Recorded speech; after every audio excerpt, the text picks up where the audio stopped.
Speaker.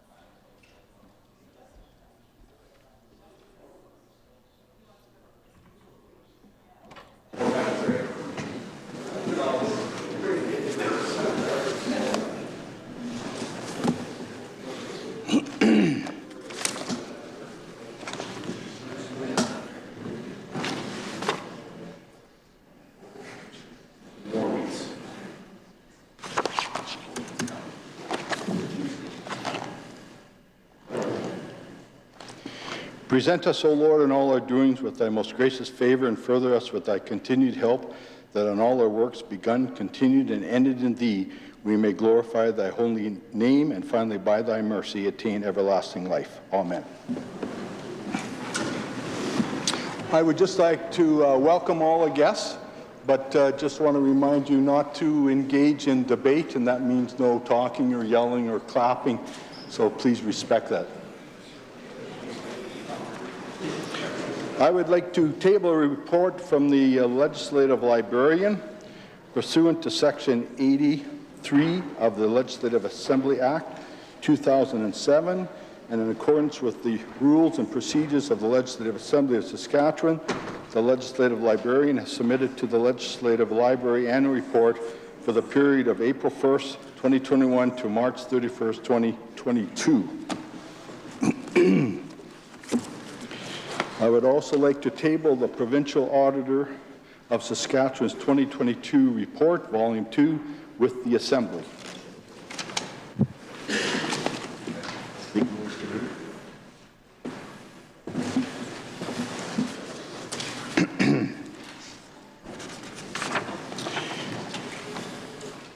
Joining us today in the Speaker's Gallery is our very special guests who are here to acknowledge Mr. Greg Poots, the Clerk, on the occasion of his retirement from the Legislative Assembly of Saskatchewan. I would like to introduce Greg's spouse, Pam Scott, Holly Fay, sister, University of Saskatchewan professor, Brent Pilot, Holly's partner, graphic designer, Abby Wagman, daughter, registered nurse, and Adeline, granddaughter. Abby is celebrating her birthday today. Happy birthday, Abby. Emily Poots, daughter, ecologist, and Evan Kanak, Emily's partner, engineer. Laura Schmeling, daughter, engineer. Keith Poots, nephew, web streaming talent manager. Please join me in welcoming Greg's family to the Legislative Assembly.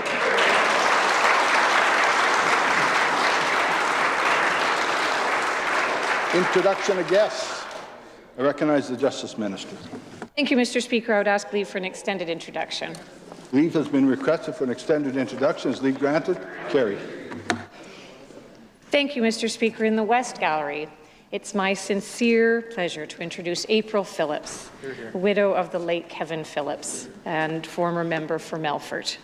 April is a city councillor in Melfort. She was first elected in 2012, re-elected in 2016. She's also chair of community services in Melfort, member of the Melfort Public Library Board, chair of the City Beautification Committee, along with many other things, Mr. Speaker. And April, Kevin is still very much in our hearts. He was such a life force, so much fun, so full of life. In my office, I still have the last Christmas card that he sent out, a beautiful photo of the two of you.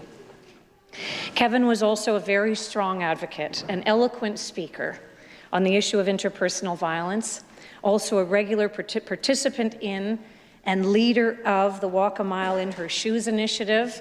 He regularly wore bright red heels.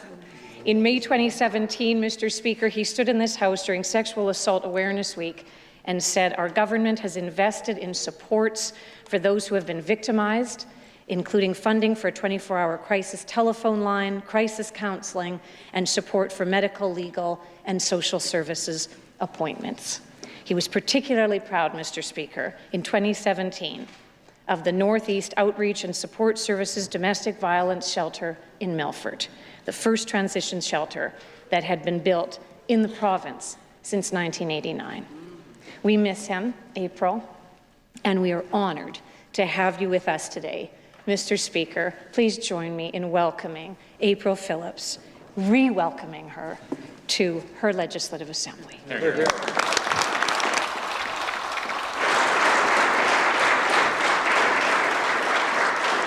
I recognize the member from Regina Douglas Park.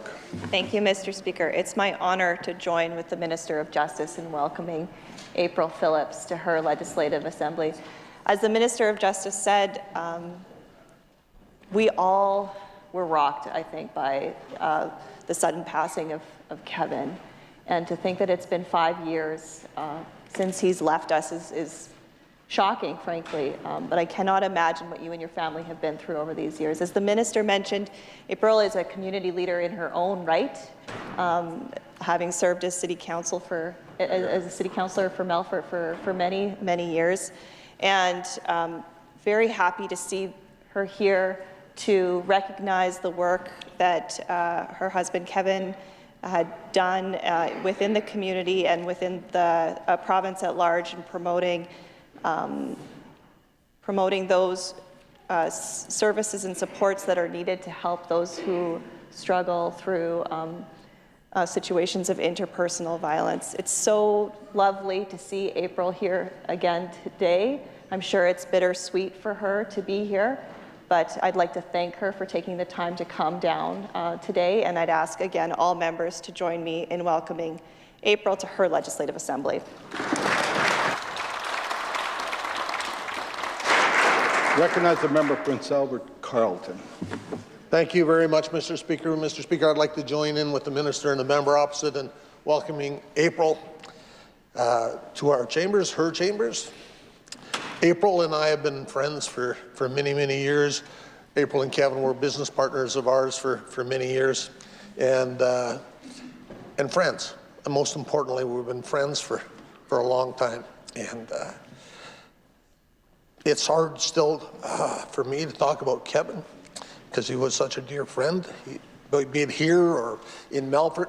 But anyway, he did great work for the city of Prince Albert, or for the city of Melfort and the surrounding area and the province. You know, he gave to the province.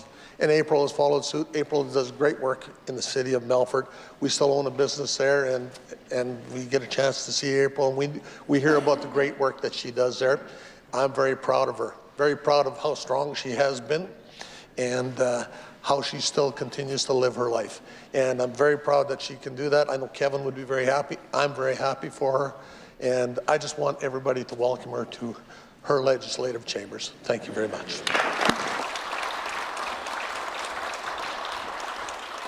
Recognize the Leader of the Opposition. Thank you, Mr. Speaker. I'd like to join with the members in welcoming April to her Legislative Assembly. 5 years, it seems very difficult to believe that it has been that long. I remember standing in a similar place 5 years ago and talking about how Kevin and I had opportunity to speak on many occasions, shared concern and interest in reducing interpersonal violence.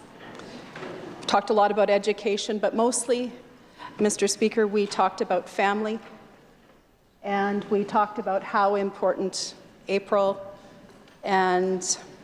was to Kevin, and how important his family was. So I would like to join all the previous speakers and invite all members to welcome April to her Legislative Assembly.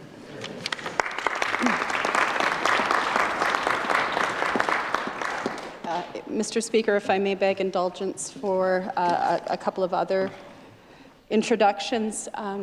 Seated in the East Gallery today, I see a couple of folks who are no stranger to this Assembly, but it is always nice to see their faces up in the gallery.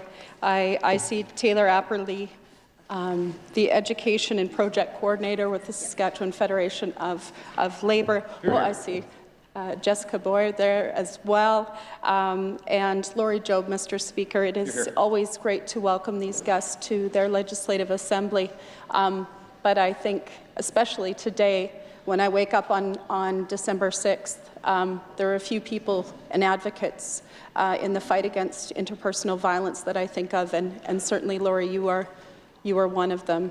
So I'd invite all members to join me in welcoming these guests to their assembly. And I have one more introduction, Mr. Speaker. When I think of fierce advocates and strong voices in the fight for improved working conditions for working people in this province, I certainly count Tracy Sauer, who is here today with us, the second-term president of SGEU, former mayor of Calvington, Mr. Speaker, longtime healthcare worker, as is Laurie, and also, and I learned this today, Tracy operates a family business in Calvington called Damn Good Garlic, which sounds like it is a must-try, Mr. Speaker. Tracy is joined today by a number of people who she represents, and including, Mr. Speaker, a number of people who learned on Throne Speech Day that their jobs are being cut at the public liquor stores in this province.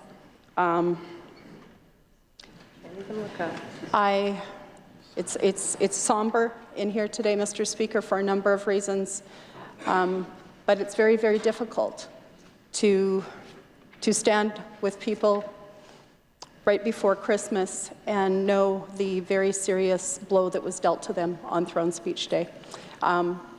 We're thinking of them, and I invite all members to see them in this gallery and welcome all of these people to their Legislative Assembly.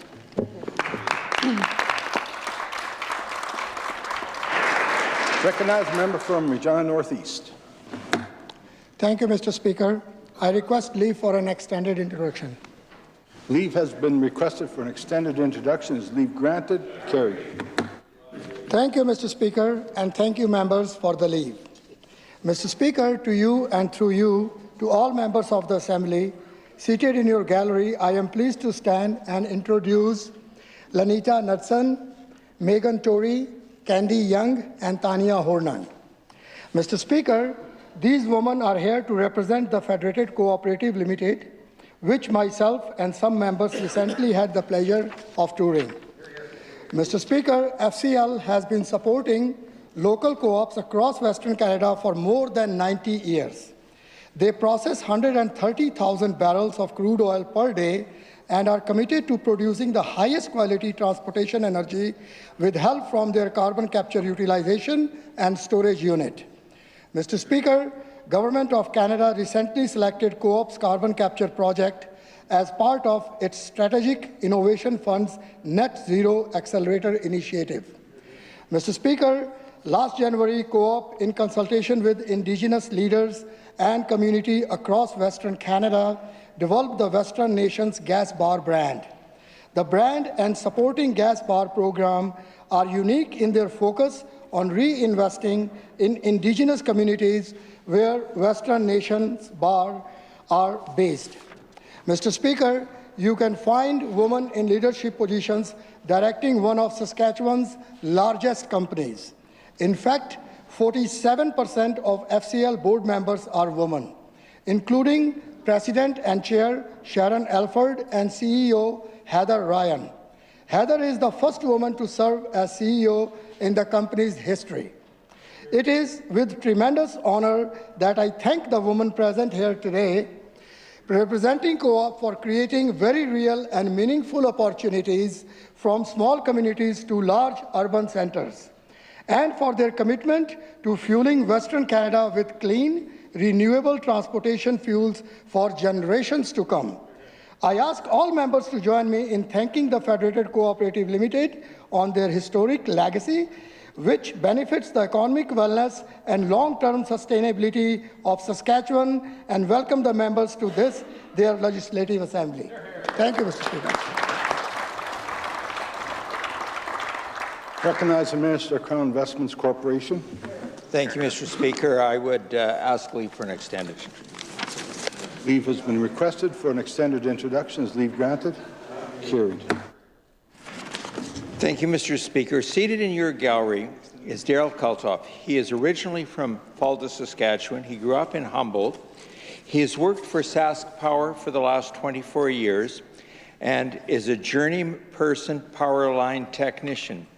He is the longest serving transmission line crew in Saskatchewan, and as one of the longest serving MLAs, I can relate to people that have been around for a while. He is here today at our invitation because he recently received Electricity Canada's 2022 Life-Saving Award for going above and beyond to help someone in need. Mr. Speaker, while winter activities usually mean fun like ice fishing, snowmobile, and old-fashioned hockey, getting caught in the frigid temperatures can be outright dangerous. This past January, Daryl was driving home from his work site near Nipawin one night when he spotted something in the ditch. As he turned his truck around, Daryl found a 65-year-old man hiking his way along Highway 9 in -30 conditions. The man had left his home that morning to hunt moose before his vehicle got stuck in the bush. The hunter was then forced to walk for hours to get back to the highway.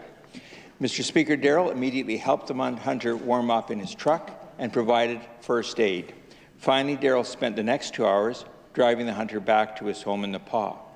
His actions that day were nothing short of life-saving. Mr. Speaker, people like Daryl embody what is truly great about our province, that we lend a helping hand to those in need. Today, we thank Daryl for what he's done, but we also want to thank all Sask Power and all Crown workers for what they do each and every day to make our province the great place that it is. I would ask that all members of this Assembly join me in thanking Daryl for his heroic actions and welcome him to his Assembly today, Mr. Speaker. Recognize the member from Regina University. Thank you very much, Mr. Speaker. I'd like to, first of all, join with the Minister in welcoming Daryl to his Assembly. You know, as a lineman, you do incredibly difficult, incredibly critical work in thankless conditions, I might add, for the province on a I was going to say daily, but perhaps a wintry basis, although I know summer can be rough out there as well. So for your everyday work, I want to, on behalf of the official opposition, thank you for your long service to Sask Power, to our Crown corporations, as well as to all people in the province, and especially recognize the heroism and the award, Electricity Canada's Life-Saving Award, that brings you here today. And I would ask all members on behalf of the official opposition to join me in welcoming Daryl to his gallery and thanking him for his service.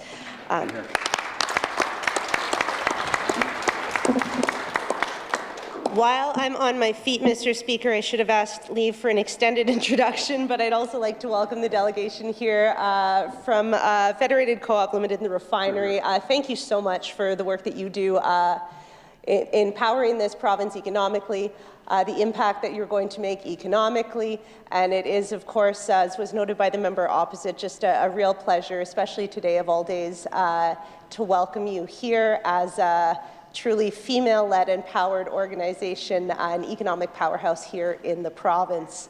And lastly, while I'm on my feet, Mr. Speaker, a tremendous welcome to the 48 grade 12 students seated in, the East Gallery from Campbell Collegiate and their teacher, Mr. Harlos. Welcome to your assembly.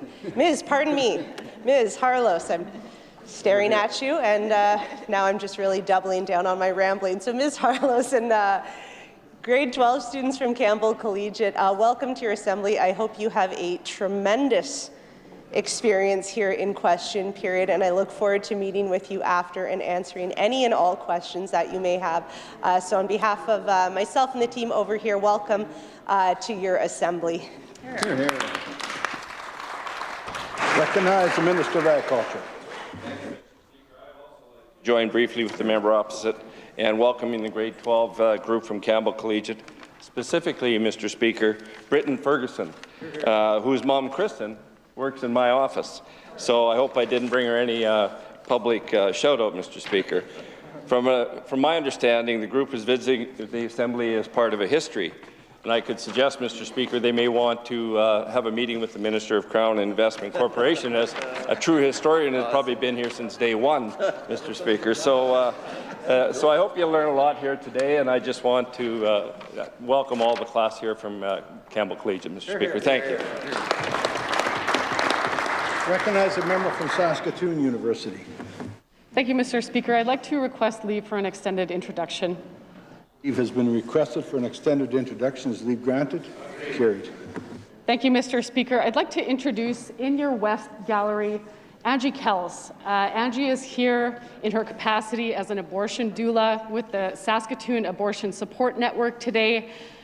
She's here specifically for some petitions that she has been collecting throughout the summer. Later in the proceedings, I will formally table a stack of about 800 signatures from people across Saskatchewan who are looking to support legislation for protected access zones around Saskatchewan abortion providing facilities. Just to say a little bit about the network and what Angie and about 50 volunteers do with the Abortion Support Network. The network was established in 2019. This network is a registered nonprofit, and it is entirely volunteer-run and community-funded. The network provides free services to those who are seeking abortion services in Saskatoon and surrounding areas, sometimes up to 2.5 hours away from Saskatoon. So it's quite a wide area that's being covered by these folks. Services that are provided by the network include providing information on how to access an abortion in Saskatchewan. Contrary to some folks' belief, there are many barriers in place in our province to accessing an abortion and knowing how to go about that. What's also provided by the network is transportation as well as accommodations for people who are having to travel outside of their home communities to access abortion services. Something that is extremely costly and certainly a barrier for a number of folks across the province. They also provide peer-to-peer support for folks who are looking to talk through their decision to access an abortion either before or after or during the procedure itself or access.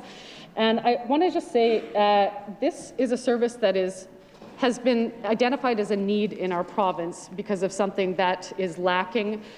We had called earlier in this session for improved access to abortion services, including a central administrative intake line for all people in Saskatchewan to access so that they don't have to be looking up on Google how they can get this medical service provided. And so that folks like Angie do not have to, in addition to their full-time day jobs, fill that gap in the community and provide services that should be readily accessible for anyone seeking abortion services in Saskatchewan. So with that, Mr. Speaker, I would ask that all members thank Angie for her dedicated work in this capacity, for her incredible and fierce organizing work in gathering this amount of petitions, and to please welcome her to her legislature. Recognize the member from Westmount-Touchwood. Thank you, Mr. Speaker. I will not be doing an extended introduction. To you and through you, I would like to introduce 4 nursing students situated in your gallery. Macy Menzies, just give a wave there. Cameron Stepp, Shanara, and Jana. These students are from Sask Poly, the Licensed Practical Nursing Program, and the Registered Nurse Program at the University of Saskatchewan. We met with the Ministers of Health and had a great conversation. And there is a very exciting announcement today that affects these nursing students and hundreds of other nursing students across the province. And I'm looking forward to providing more information in an upcoming member statement. So please join me in welcoming these students to their Legislative Assembly. Recognize a member from Regina Douglas Park. Thank you, Mr. Speaker. I'd like to join with the member opposite in welcoming these LPN students to their gallery. Speaking of healthcare, Mr. Speaker, we have another fierce advocate for workers, in particular those in the healthcare sector here today. Barb Cape is here, president of SEIU West. I'm sure she's here to show solidarity with her colleagues at SGU and colleagues with SLGA. She is, like I said, a very fierce advocate for all workers in this province. She is a force not to be reckoned with, Mr. Speaker, and I'd ask all members to join me in welcoming her to her Legislative Assembly.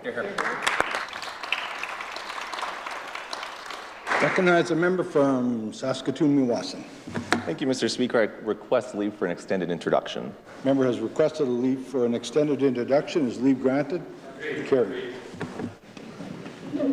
Thank you, Mr. Speaker. I want to join with my colleagues, the Leader of the Official Opposition, my colleague from Regina Douglas Park, and welcoming a number of folks here in our galleries today, primarily in our West Gallery. They're all fierce advocates for the workers that they advocate for. A few introductions I'd like to make, Mr. Speaker. I'd like to introduce Bob Stadnichuk today, Vice President of SGEU's Retail Regulatory Sector, which includes SLGA, a member of the SLGA Bargaining Committee, and a longtime employee of an SLGA store in Saskatoon. I'd also like to introduce Diane Rolfe, SGEU's first Vice President. Diane is the second in command to the President. Diane is from Melfort, and she's a longtime healthcare worker. I'd also like to introduce Ralph Rathgaber, Chair of the SLGA Bargaining Committee and a longtime employee at an SLGA store in Fort Capel. Also like to introduce Courtney Topping, a member of the SLGA Bargaining Committee and an employee at an SLGA store in Prince Albert. One last introduction, Mr. Speaker. I'd like to introduce Darcy Thiessen, who is the brother-in-law of our very own MLA from Saskatoon Fairview. I know she wanted to introduce you, but I also just wanted to give you a special shout out. I want to say thank you all so much for coming here today. Thank you all so much for the hard work you do advocating for your colleagues, for your workers. Mr. Speaker, a number of folks here today drove as far as Prince Albert to be here today, to sit in the galleries, and I want to thank them for that. I hope all members can join me today in providing a very warm welcome to their Legislative Assembly.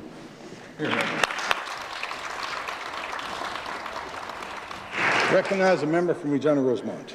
Thank you, Mr. Speaker. There's been a lot of important introductions today, so I'm not on my feet to introduce my good friend Erin Harlos here today. She's already been welcomed, Mr. Speaker, but I am on my feet to introduce one of the fastest paddlers in Canada, Mr. Speaker. He's ducking up there right now because he's shy and he's humble, but he's my nephew, Nick LaHaye, here with the Campbell grade 12s here today. He's competed for Saskatchewan, he's competed in nationals, he's competed in the summer games.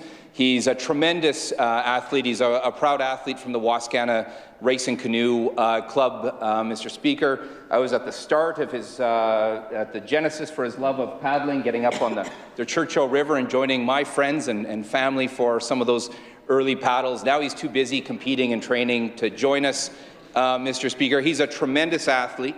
He can pop out 30 wide grip pull-ups, Mr. Speaker, if you can imagine, and he's leading the way in academics, Mr. Speaker. He's registered for engineering, Mr. Speaker, and to my nephew, who's probably really unhappy I'm on my feet introducing him, I just want to let him know I am so very proud of him for being such a thoughtful, rock-solid, caring guy who's going to accomplish so much in his life. Thank you, Mr. Speaker.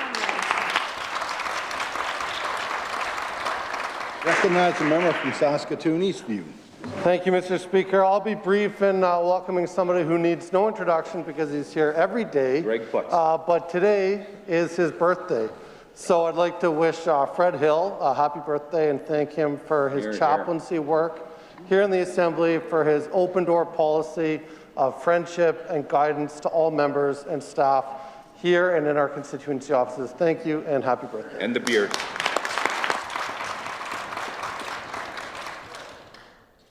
Presenting petitions. Recognize a member from Regina Walshakers. Thank you, Mr. Speaker. The undersigned residents of the province of Saskatchewan wish to bring to your attention the following. that the Liberal NDP federal government continues to infringe on the constitutional rights of the province of Saskatchewan and implement policies that are detrimental to our province's economic well-being. That the commitments and actions of the federal government have made the control of Saskatchewan's resource rights unclear, that an unsupported federal government will continue to impede Saskatchewan's potential to play a global role in providing resources to the world market. We, in the prayer that reads as follows, respectfully request that the Legislative Assembly of Saskatchewan take the following action: to call upon the Government of Saskatchewan to implement Saskatchewan First policies and legislation that will support the development of Saskatchewan as a global supplier of food, fuel, and fertilizer without federal infringement on Saskatchewan's constitutional authority. Those who signed this petition reside in Tufnell, Wadena, Theodore, and Foam Lake. I so present. Recognize a member from Saskatoon Centre. Miigwech, Mr. Speaker, I'm pleased to present the following petition. The folks who signed this petition wish to bring to your attention the following. Trap lines in the north are disappearing. Users of these lands are not being consulted by industry and this government. The Sask Party government has been over-allocating timber rights. This government has been auctioning off Crown land and leases to the highest bidder.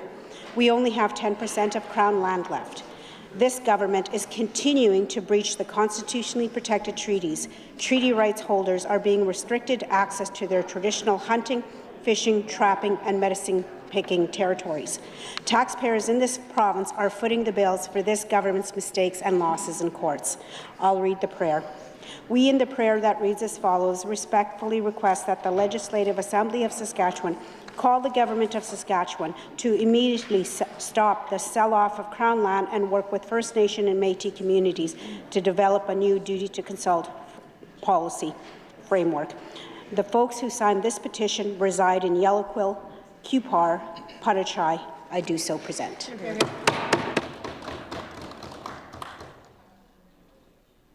Recognize the member from Cumberland.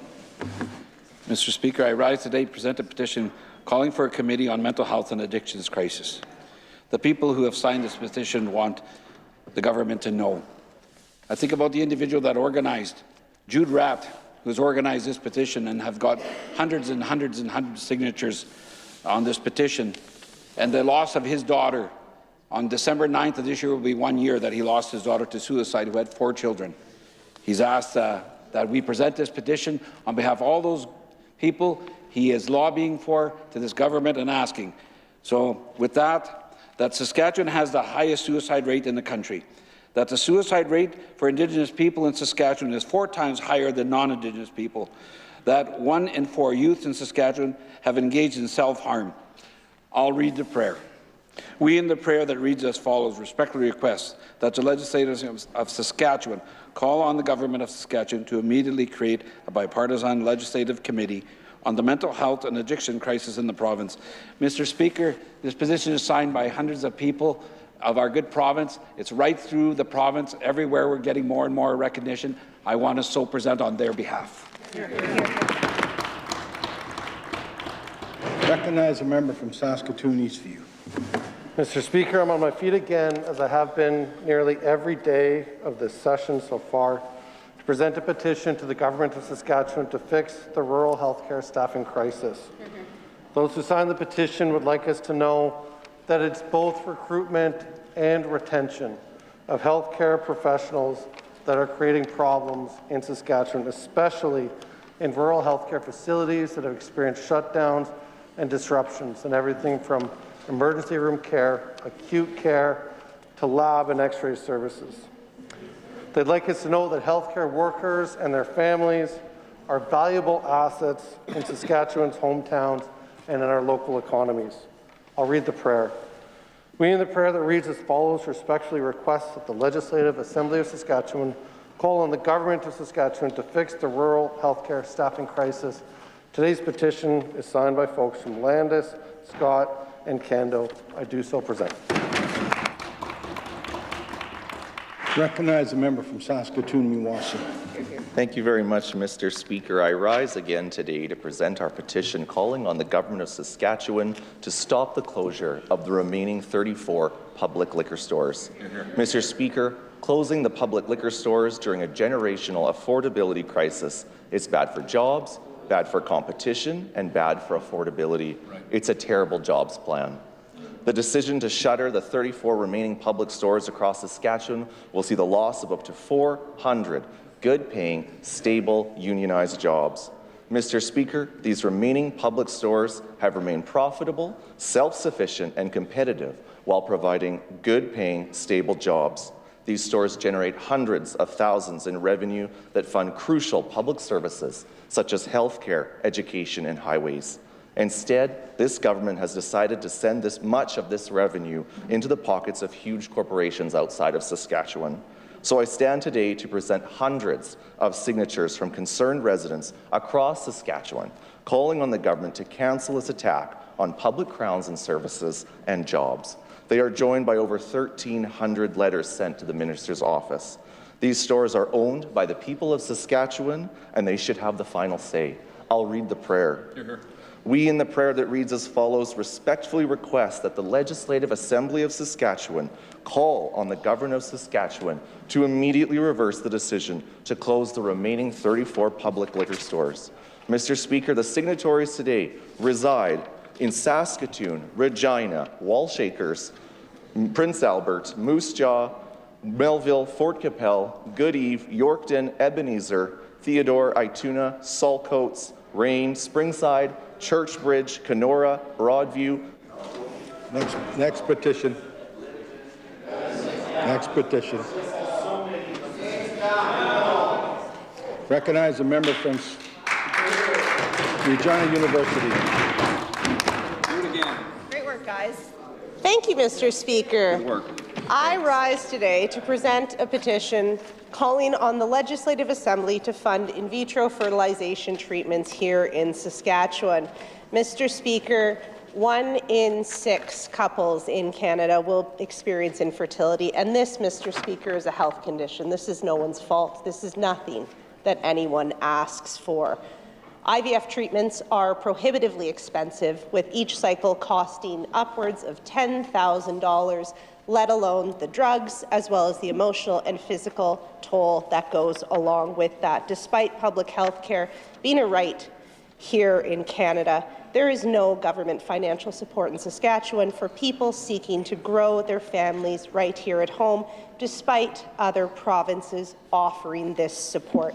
Mr. Speaker, Saskatchewan people's ability to conceive should not depend on their socioeconomic status, and it makes economic sense to invest in families right here at home.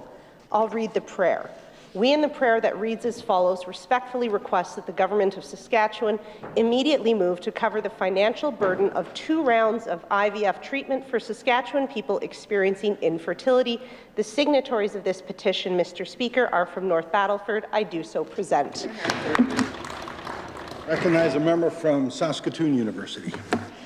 Thank you, Mr. Speaker. I'm pleased to rise today to present a petition with over 800 signatures calling on the Government of Saskatchewan to finally establish safe access zones for Saskatchewan abortion facilities.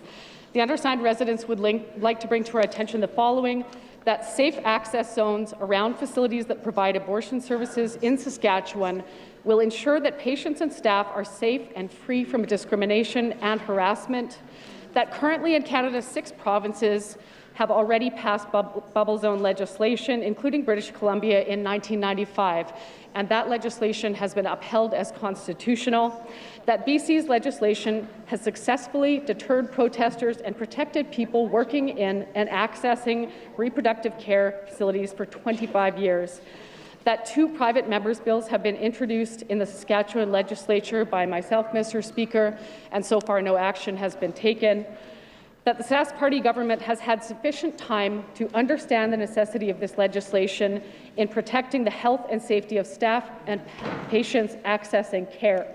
I'll read the prayer. We, in the prayer that reads as follows, respectfully request that the Legislative Assembly of Saskatchewan call on the Government of Saskatchewan to immediately pass legislation to establish safe access zones for Saskatchewan abortion facilities. Mr. Speaker, this petition has been signed by over 800 residents of Saskatchewan from across the province. Thank you. Reading and receiving petitions, statements by members. I recognize a member from Regina Douglas Park. Geneviève Bergeron, Elaine Colgan, Natalie Croteau, Barbara Daigneault, Anne-Marie Edward, Maude Avernique, Maurice Legionnaire, Maurice Leclerc, Anne-Marie Lemay, Sonia Pelche, Michelle Richard, Annie Saint-Arnaud, Annie Turcotte, and Barbara Klochnik-Vidashevich. Mr. Speaker, these are the names of the 14 women lost to a senseless act of violent misogyny on December 6, 1989, at École Polytechnique in Montreal. Today is the National Day of Remembrance and Action on Violence Against Women. This day provides an opportunity to remember these women, as well as many others who have been victims of gender-based violence. Even though it has been 33 years since this tragic demonstration of misogyny, gender-based violence continues to impact women across the country. Almost half of Canadian women will face gender-based violence in their lives. This reflects a deeply rooted pattern of violence against women, Mr. Speaker. But we are also aware that much of this is rooted in patterns of racialized violence. The number of missing and murdered Indigenous women and girls in our country and in this province is absolutely staggering. Mr. Speaker, we owe it to those 14 women to use this day to reflect on today's realities and fight to end violence against women. It is important to not only mourn and reflect, but use this as a springboard for action. Mr. Speaker, I ask all members of the Assembly to recognize those lost at École Polytechnique and remember the lessons learned as we move forward. Thank you, Mr. Speaker. Recognize the member from Lloydminster. Thank you, Mr. Speaker. Today is the National Day of Remembrance and Action on Violence Against Women.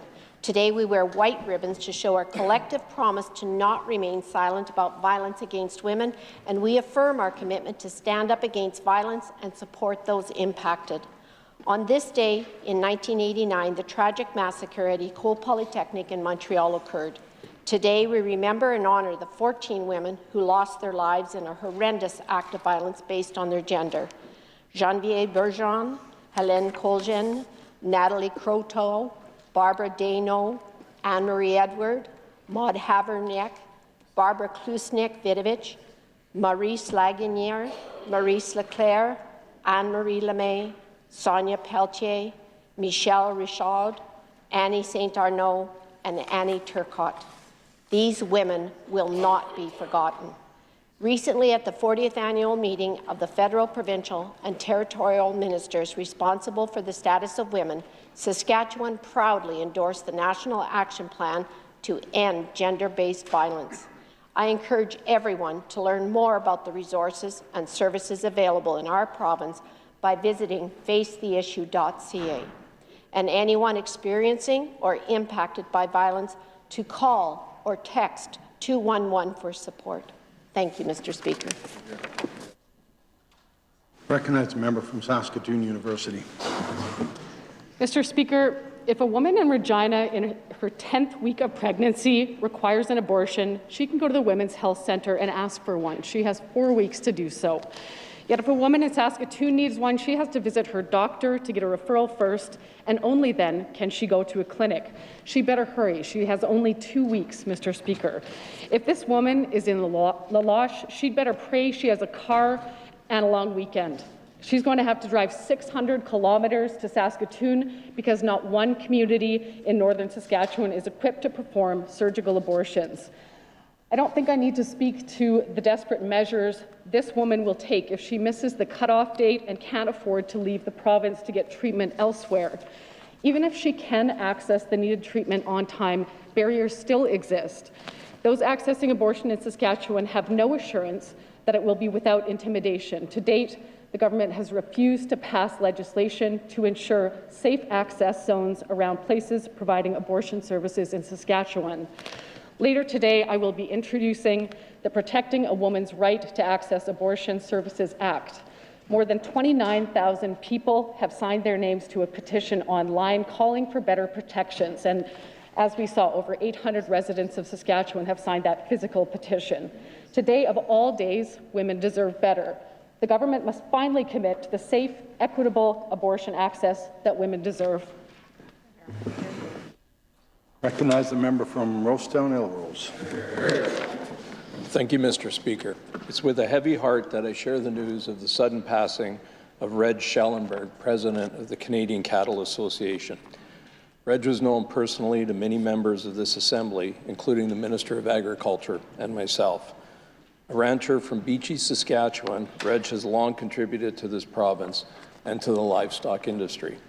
He started as a director on the Canadian Cattle Association in 2010, followed by co-chair of the Foreign Trade Committee, co-chair of the Animal Health Care Committee, and then president, the position that he held at the time of his passing. He was a strong advocate for the industry, both nationally and internationally, in his roles on the CCA, and was also a trusted source of advice for the province on livestock issues.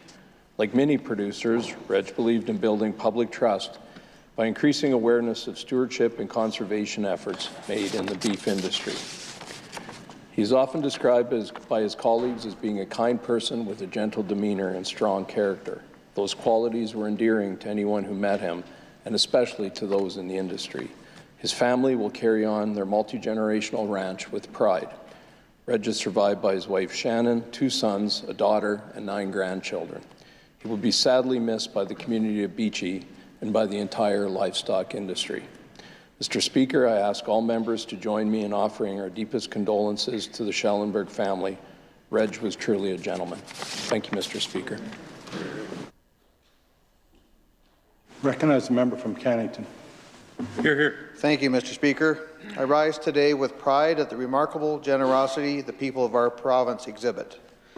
A local retired farmer from Redverse, Merle Malin, is a notable example of Saskatchewan people's generosity and fellowship. Mr. Malin suffered paraplegia in an accident 30 years ago. At the time, doctors gave him a low chance of survival. Mr. Speaker, fast forward a few short years after his accident, Merle had not only survived, but was actively farming. He had found a lift at the Farm Progress Show and bought it to help himself in and out of his farm equipment. Recently, Mr. Malin came across a news article in the Mooseman World Spectator with a picture of 16-year-old Levi Jameson from Mooseman. Levi had lost the use of his legs in an accident and still had the passion to farm. Merle, in proper Saskatchewan form, went the extra mile. He felt compelled to make this young farmer's life easier, so he offered Levi his hydraulic chairlift. Mr. Speaker, this act of generosity has made life easier for Levi and allowed him to be more independent while continuing to farm. I am proud to live in a province filled with great people like Merle Malin. Thank you, Mr. Speaker. Recognize the member from Regina Welsh Acres. Thank you, Mr. Speaker. Our merchandise export numbers for October have been released, and they're telling the same story that we've been telling all session. Saskatchewan is on track. Month-over-month merchandise exports increased by 22.1% in October 2022 compared to September. Saskatchewan ranks second in terms of percentage change among provinces. Year over year, merchandise exports in Saskatchewan increased by 47.5% in October compared to October of 2021. Saskatchewan ranked first in percentage change among the provinces. In the first 10 months of 2022, Mr. Speaker, merchandise exports in Saskatchewan increased by 43.2% compared to the same period in 2021. Saskatchewan ranking second among the provinces in percentage change. And according to the Conference Board of Canada, Saskatchewan's real GDP growth will rebound by 6.8% and lead the nation in 2022 and sustain that growth in 2023 at 3.6%, ranking first among all the provinces. The Fraser Institute also recognized Saskatchewan as the 6th best place for oil and gas investment in North America, the only Canadian province in the top 10. Mr. Speaker, our crop production is recovering from the severe drought we experienced last year and will be critical to boosting our GDP and export growth in 2023. Mr. Speaker, 2 canola crush plants, an integrated canola processing and biodiesel facility, a pulp mill, ongoing investments, all of this is growth that works for everyone, Mr. Speaker. Recognize the member from Lashbound Touchwood. Thank you, Mr. Speaker. Recruiting healthcare professionals is a challenge that communities across Canada and the rest of the world are facing. The difference is that Saskatchewan has an aggressive 4-point action plan to recruit, train, incentivize, and retain over 1,000 more healthcare workers to communities across our province. Today, I am very pleased to announce expanded eligibility for the recruitment incentive of up to $50,000 for hard-to-recruit positions. This incentive was put in place to target 9 priority healthcare professions, including nurses, lab technicians, and other positions required to stabilize services that people living in rural and northern communities rely on. Eligibility for the incentive has been expanded to include individuals who have completed an education program for one of the 9 healthcare professions while working for the SHA or for an affiliate in the healthcare system, just like the nurses present here today, Mr. Speaker. Our government remains committed to restoring healthcare services in communities across the province, and the expanded eligibility for this recruitment incentive reflects our commitment. Thank you to the health ministers and all their staff for all the hard work in this file. Thank you, Mr. Speaker. Question period. I recognize the Leader of the Opposition. Mr. Speaker, it's more clear than ever that this is a government that is clearly given up on helping people. Right. They're tired, they're out of touch, they're sowing division, and they're making Saskatchewan people pay the price. Just yesterday, this government introduced a bill to create a new tax agency, but admitted that they have no idea at all, Mr. Speaker, how much it's going to cost the people of Saskatchewan. Nope. Now, Saskatchewan people don't want more bureaucracy and red tape. They want to be able to pay their bills. Does the Premier honestly not understand how difficult it is out there for Saskatchewan families? And what kind of government hikes taxes in a generational affordability crisis? Hear, hear. Recognize the Deputy Premier. Mr. Speaker, as I explained yesterday, the legislation that was introduced in this year, quite frankly, doesn't cost anything. It is very high level, establishes a framework to do the exploration work. It is to model what Alberta does, and in fact, Quebec administers all of their taxes, Mr. Speaker. So we need to explore that. We need to work with the stakeholders involved, Mr. Speaker. And when we have had preliminary conversations with Alberta that do collect and administer their own corporate income tax, they find it revenue neutral or indeed make a small amount of revenue because of the change in what goes to Ottawa through the Canada Revenue Agency and what they themselves generate within the province. There is advantages to corporations for certain changes that Ottawa has made that we perhaps could do differently or better here in Saskatchewan. Hear, hear. Recognize the Leader of the Opposition. Mr. Speaker, out of touch on display. Literally no one is asking for this. Yesterday, Angus Reid received a new poll asking Saskatchewan people how they're doing. Mr. Speaker, the Premier should try that sometime. Here's what he would have learned had he asked, quote, despite the province cutting residents a $500 affordability check in the fall, 3 in 5, or 59% in Saskatchewan, say they are in worse financial shape than they were a year ago, the highest proportion in the country. Mr. Speaker, the by-election checks have come and gone, and still Saskatchewan people describe being worse off than anywhere else in Canada. The question is that Premier listening, and what's he going to do about it? Recognize the Deputy Premier. Mr. Speaker, it's not surprising that poll that every single province other than Quebec, there was more people that said they're worse off today than they were last year. We are in inflationary times as well as a high interest.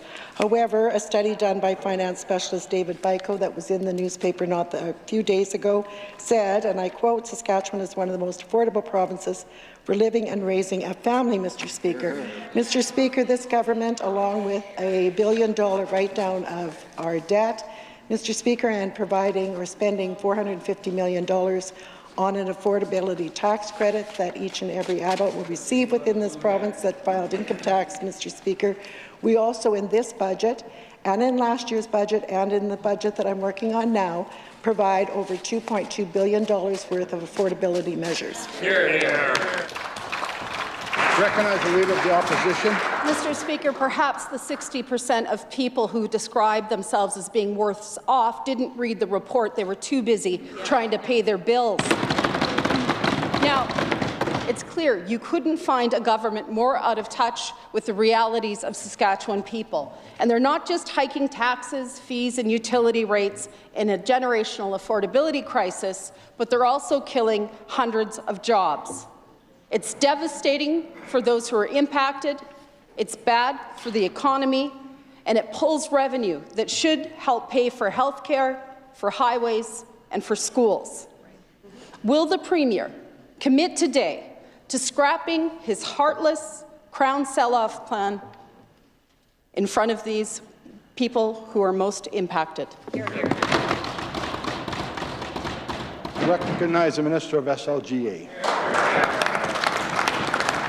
Thank you, Mr. Speaker. Mr. Speaker, we understand that this will be a difficult time for these employees in their time of transition, Mr. Speaker. But I'm actually not so sure that the members opposite truly feel the same way. Mr. Speaker, I'd like to note that it has taken the opposition till the second last day of session to actually ask a direct question on this in the House, Mr. Speaker. And I think this is because we all know that many on the other side actually support this policy, including the opposition SLGA critic. We saw further evidence of this last Monday night when the NDP held a fundraiser at one of our excellent private retailers. It seems the opposition, when they were voting in the House with us, were also voting with their wallets that night. Recognize a member from Saskatoon-Mewasing. Mr. Speaker, that's a pretty classy response in front of all these folks. This is a callous, short-sighted decision that will impact almost 400 employees, many of whom have joined us in the gallery today. And they are so much more than numbers, Mr. Speaker. These are our friends, they're our neighbors, and their family. The folks in your community who coach your kids, the kids that play hockey, soccer, or dance, who attend the church with you, who volunteer at community fundraisers.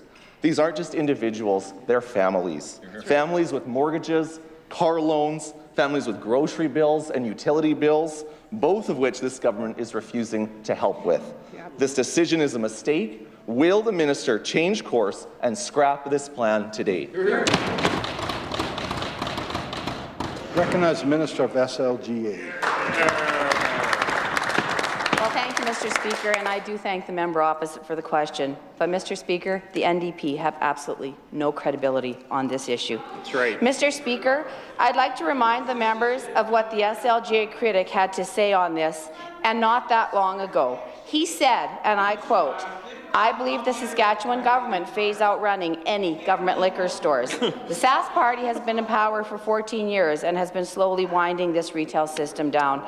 I honestly believe it's time to rip the Band-Aid off. Right. I see the benefits of having private corporations run these stores. These privately run stores are doing an excellent job servicing the Saskatchewan community." Yikes. Mr. Speaker, the new NDP member is clearly a supporter of exiting out of government-run liquor stores. Here, here. Recognize the member from Saskatoon-Mewasing. Mr. Speaker, I think I was the only one who could look these people in the eye. That's right. But it continues to show that this government is really out of touch. Yeah. These workers were blindsided by this decision, a decision they heard about through the media or rumor on the day of the throne speech. Some have had to reverse decisions to purchase homes or vehicles. In short, they are devastated. But this isn't just devastating, it's also devastating for our provincial economy.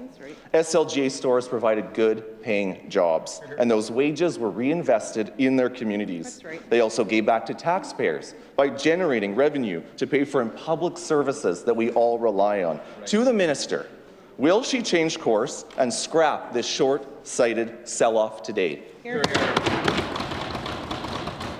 Recognize Minister for SLGA. Thank you, Mr. Speaker. Mr. Speaker, the 34 stores that comprise SLGA Retail has seen their net income decline by nearly 96% since 2018. This is expected to continue to decline, and that SLGA Retail will begin to lose money in the coming years. Mr. Speaker, independent business has proven that they can safely and effectively handle the business, as the large majority of liquor retail in the province is already private. We know where the members opposite stand when it comes to our job creators in this province. The member from Regina Rosemont, in his comments on October 27th, tell the whole story. He said private business, primarily small businesses, have put the economy on ice, weakened our economy, and has sold out Saskatchewan workers. That's what the NDP think of our economy, Mr. Speaker. Here, here. You said. Recognize member from Saskatoon-Wasit. Mr. Speaker, last week the minister stood in this House and thanked SLGA workers for the work they did last Christmas in mitigating the cyber attack that hit SLGA stores. A cyber attack that nearly crippled the company and saw 40,000 people's data breached. Those same SLGA employees are here in the galleries today. Last Christmas it was thanks. This Christmas, a pink slip. What does this minister have to say to these hardworking people and their families as they prepare to head into the holiday season with the anxiety of looking for a new way to support their families, make a living during a generational affordability crisis? Recognize Minister of SLGA. Thank you, Mr. Speaker. Mr. Speaker, at the top of my remarks, I said that I do understand that this is a difficult time for these employees and that this time of transition will not be easy. Mr. Speaker, right now we're working on a workforce transition plan for these employees, and those negotiations are still taking place, Mr. Speaker. But as I already quoted earlier, the profits of these stores have been decreasing. We expect to go into negative territory. Mr. Speaker, those dollars can be spent, as the members opposite already have said. The negative dollars that these stores are going to be going into in the near future can be spent on health. They can be spent on education. They can be spent on highways, Mr. Speaker. That is the reality, Mr. Speaker. So while the transition is taking place, we are going to watch what happens next, and as permits come for sale, new stores will become available, and options will be open at that point in time for everyone. Thank you. Here, here, here. Recognize a member from Regina Rosemont. Mr. Speaker, what a pile of condescension and spin, Mr. Speaker. For workers who deserve answers and deserve a livelihood in Saskatchewan. Local businesses are facing significant challenges. Labor force shortage, supply chain issues, inflation, and new taxes and big power and energy hikes brought to you by that Sask Party government. Yet we see that out-of-touch government's priority yesterday. To the minister, what local business wants a more cumbersome, less efficient, more complex tax system, not to mention more red tape that forces them to file 2 sets of taxes? Recognize the Minister of Trade and Export Development. You know what, Mr. Speaker, for folks who don't watch Question Period every day, I think today is a pretty good example, as was yesterday, of the NDP coming in here day after day after day, running down the economy, running down our private businesses, running down our job creators, Mr. Speaker, attacking the industries that create jobs, that create opportunity, that create employment. Today, we have now the member standing up and saying, well, there's a labor force shortage. Meanwhile, you have the member for Regina, I forget where, saying the exact opposite of that day after day after day, Mr. Speaker. This is precisely why the NDP have no credibility on the economy today. Today we made a very, very exciting announcement, Mr. Speaker, creating pathways for newcomers to have their credentials and skills recognized, something of genuine significance for tens of thousands of people here in this province and those to come. Not one single question on that, Mr. Speaker. Instead, they stand up and spread doom and gloom and attack the economy day after day. Hear, hear. Recognized member from Regina Rosemont. Wild, Mr. Speaker. Didn't even touch the question. I think we have to remind members opposite that they're here to run a government, not a clown show, Mr. Speaker. Condescension to the people of Saskatchewan. There's a lot of need in Saskatchewan. Need for affordability, relief, investments in ERs, and to address the doctor shortage. Yet this government's priority is to spend more money, if you can imagine, to spend tens of millions of dollars to hire hundreds of tax collectors and tax experts, Mr. Speaker, to deliver a less efficient, more cumbersome, more complex tax system for Saskatchewan businesses, for something that's currently paid for entirely by the federal government right now. Will this government see the error in their way and shelve this costly virtue signaling project that's completely without merit and proves just how utterly out of touch this government has fallen? Recognize the Minister of Trade and Export Development. Thank you very much, Mr. Speaker. You want to talk about a clown show? Look at those members opposite. This is the same crew that earlier this week stands up, votes for the government on second reading for the Saskatchewan First Act, then claim that they don't actually support the Saskatchewan First Act. They just vote for everything on second reading, Mr. Speaker. That is a clown show of an opposition that is entirely lost.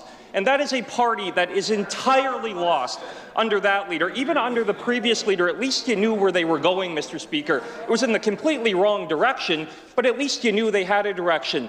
What you're seeing day after day in here is an example of a party opposite that is a clown show, that has no idea that where they are going, and that is completely lost. Hear, hear. Recognize the member from Regina Rosemont. Two questions, not a single answer, and I can understand why, because it's indefensible how this government's acting on this front. Here's the bottom line. It's wasteful. It makes our tax system more complex, more cumbersome, more costly. They're adding costs, government, and red tape, and of course, less efficient for local businesses. No one was calling for this, Mr. Speaker. Yesterday, the minister couldn't explain the program, how much it would cost, certainly couldn't defend the bogus revenue-neutral claims, Mr. Speaker. And this, really should be no surprise from a government that's mismanaged project after project in our public finances year after year. With this sort of reckless approach, it's easier to understand how the folks over there have tripled our debt. To the minister, why don't they simply do the right thing and scrap this costly, backwards, vanity project? Recognize the Deputy Premier. Mr. Speaker, I have no doubt that the member opposite didn't hear anyone calling for this, because corporations know what the NDP think of corporations, even though they're the job creators. So I'm sure they didn't dial them up and say they're interested in this. But, Mr. Speaker, where were those members opposite when the federal government made changes to the passive income that was going to be harmful, particularly, not just all corporations, but to companies that were run by professional women? Where were they when those professional women came forward and said, you know what, the way we have the passive income structured, that is what helped us to keep our clinics open when we took a maternity leave. A party that say that they defend women and women's rights, when this was harmful to those very, very professional women, where were they? Silent, yet again. They will never stand up to the federal government. They just say they will in the House, but in reality, they have never stood up to the federal government. They support them time and time and time again, and that's why they're down to 12 seats. Recognize the member from Cumberland. Mr. Speaker, I want to thank our northern leaders who advocate so much, whether they're Métis, First Nation leaders, municipal leaders. I want to thank them for advocating for our northern highways and talking about safety. Yep. Last week, the Minister of Highways bragged about his government's record on highways in the north. If the minister is so proud of the job he's doing, then why are the northern highways so bad, like highway number 994 at Kiniseo?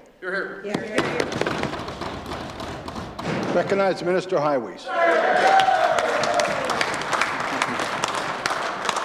Mr. Speaker, thank you very much, and thank the member opposite for the question. I love rising in this House to speak about the investments that this government has made in our highways, in the south, but also in the north, Mr. Speaker. Mr. Speaker, since 2008, we've invested $11.5 billion in highways all across the province. And in the north, well, that member should know that we've spent nearly $800 million in northern highways, Mr. Speaker. We know we have more work to do, and we're going to continue making those investments where needed. Thank you. Recognize the member from Cumberland. Last week, the minister talked about $67 million budget for the north. That's not new money investment this year. Those dollars cover maintenance, airport maintenance. They're not new construction, Mr. Speaker. Instead of the spin, when will this government deliver supports we need in the north to fix the roads and keep people safe? Recognize the Minister of Highways. Mr. Speaker, that member gets up and has no credibility on any issues relating to investment in northern highways, Mr. Speaker. When I talk about the investment in the north, Mr. Speaker, yes, there's absolutely maintenance dollars, but Mr. Speaker, there's new projects going on every single year. Even last week, Mr. Speaker, I referenced one major project that we did, Highway 155, Highway 908, 14 kilometers of improvements on those two stretches, Mr. Speaker. We are investing in the north, Mr. Speaker, and we will continue to do so. Thank you. Recognize the member from Saskatoon Eastview. Thank you, Mr. Speaker. The auditor's report was released today, and it paints a grim picture of the state of healthcare in Saskatchewan. It should be clear to this government that there is no health care without healthcare workers. That's right. And the auditor's report shows that the situation is far worse than this government would like to admit.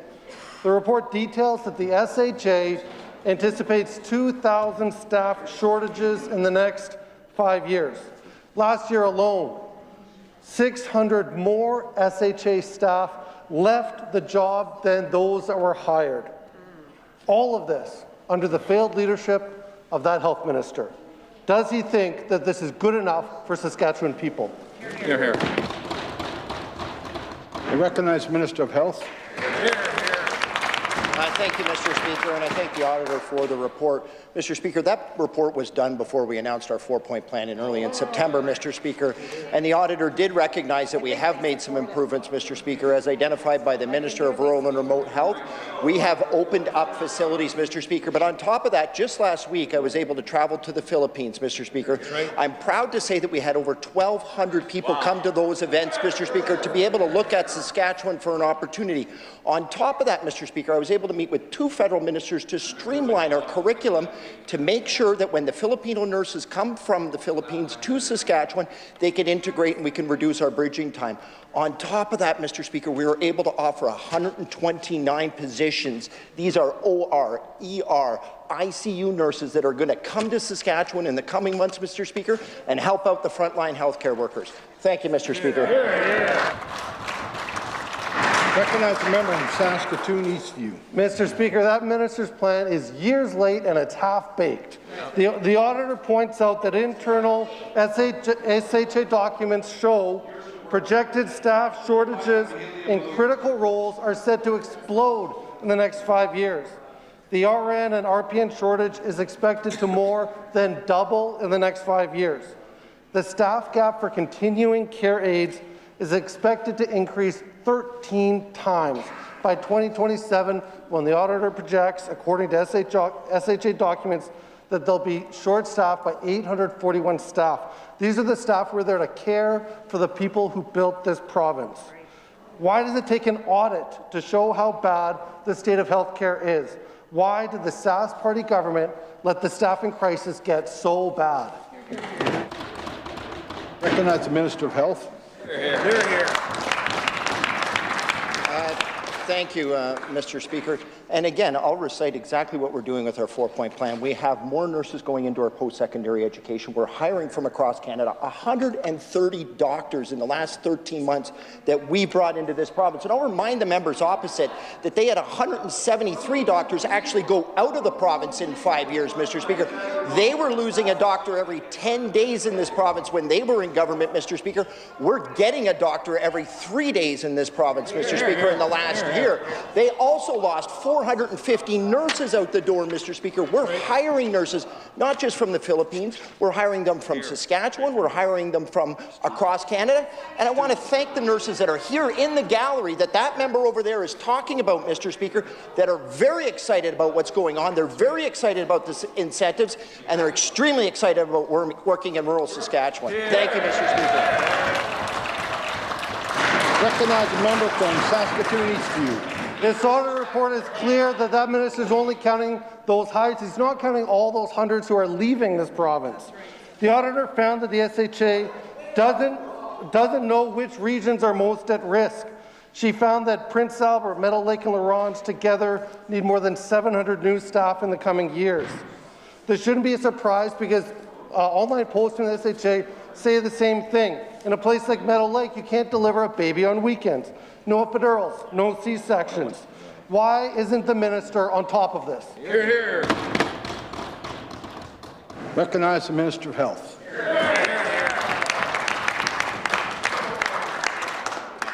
Mr. Speaker, do they acknowledge the 130 doctors that we've got in this province? Do they acknowledge the 129 Filipinos that want to choose Saskatchewan, that are absolutely excited? Mr. Speaker, they were coming up to me in the Philippines, in Manila, saying, where's Strasbourg? I want to work in Strasbourg. I want to work in Rostron. I want to work in Swift Current. Please tell me where these opportunities are where we can make money.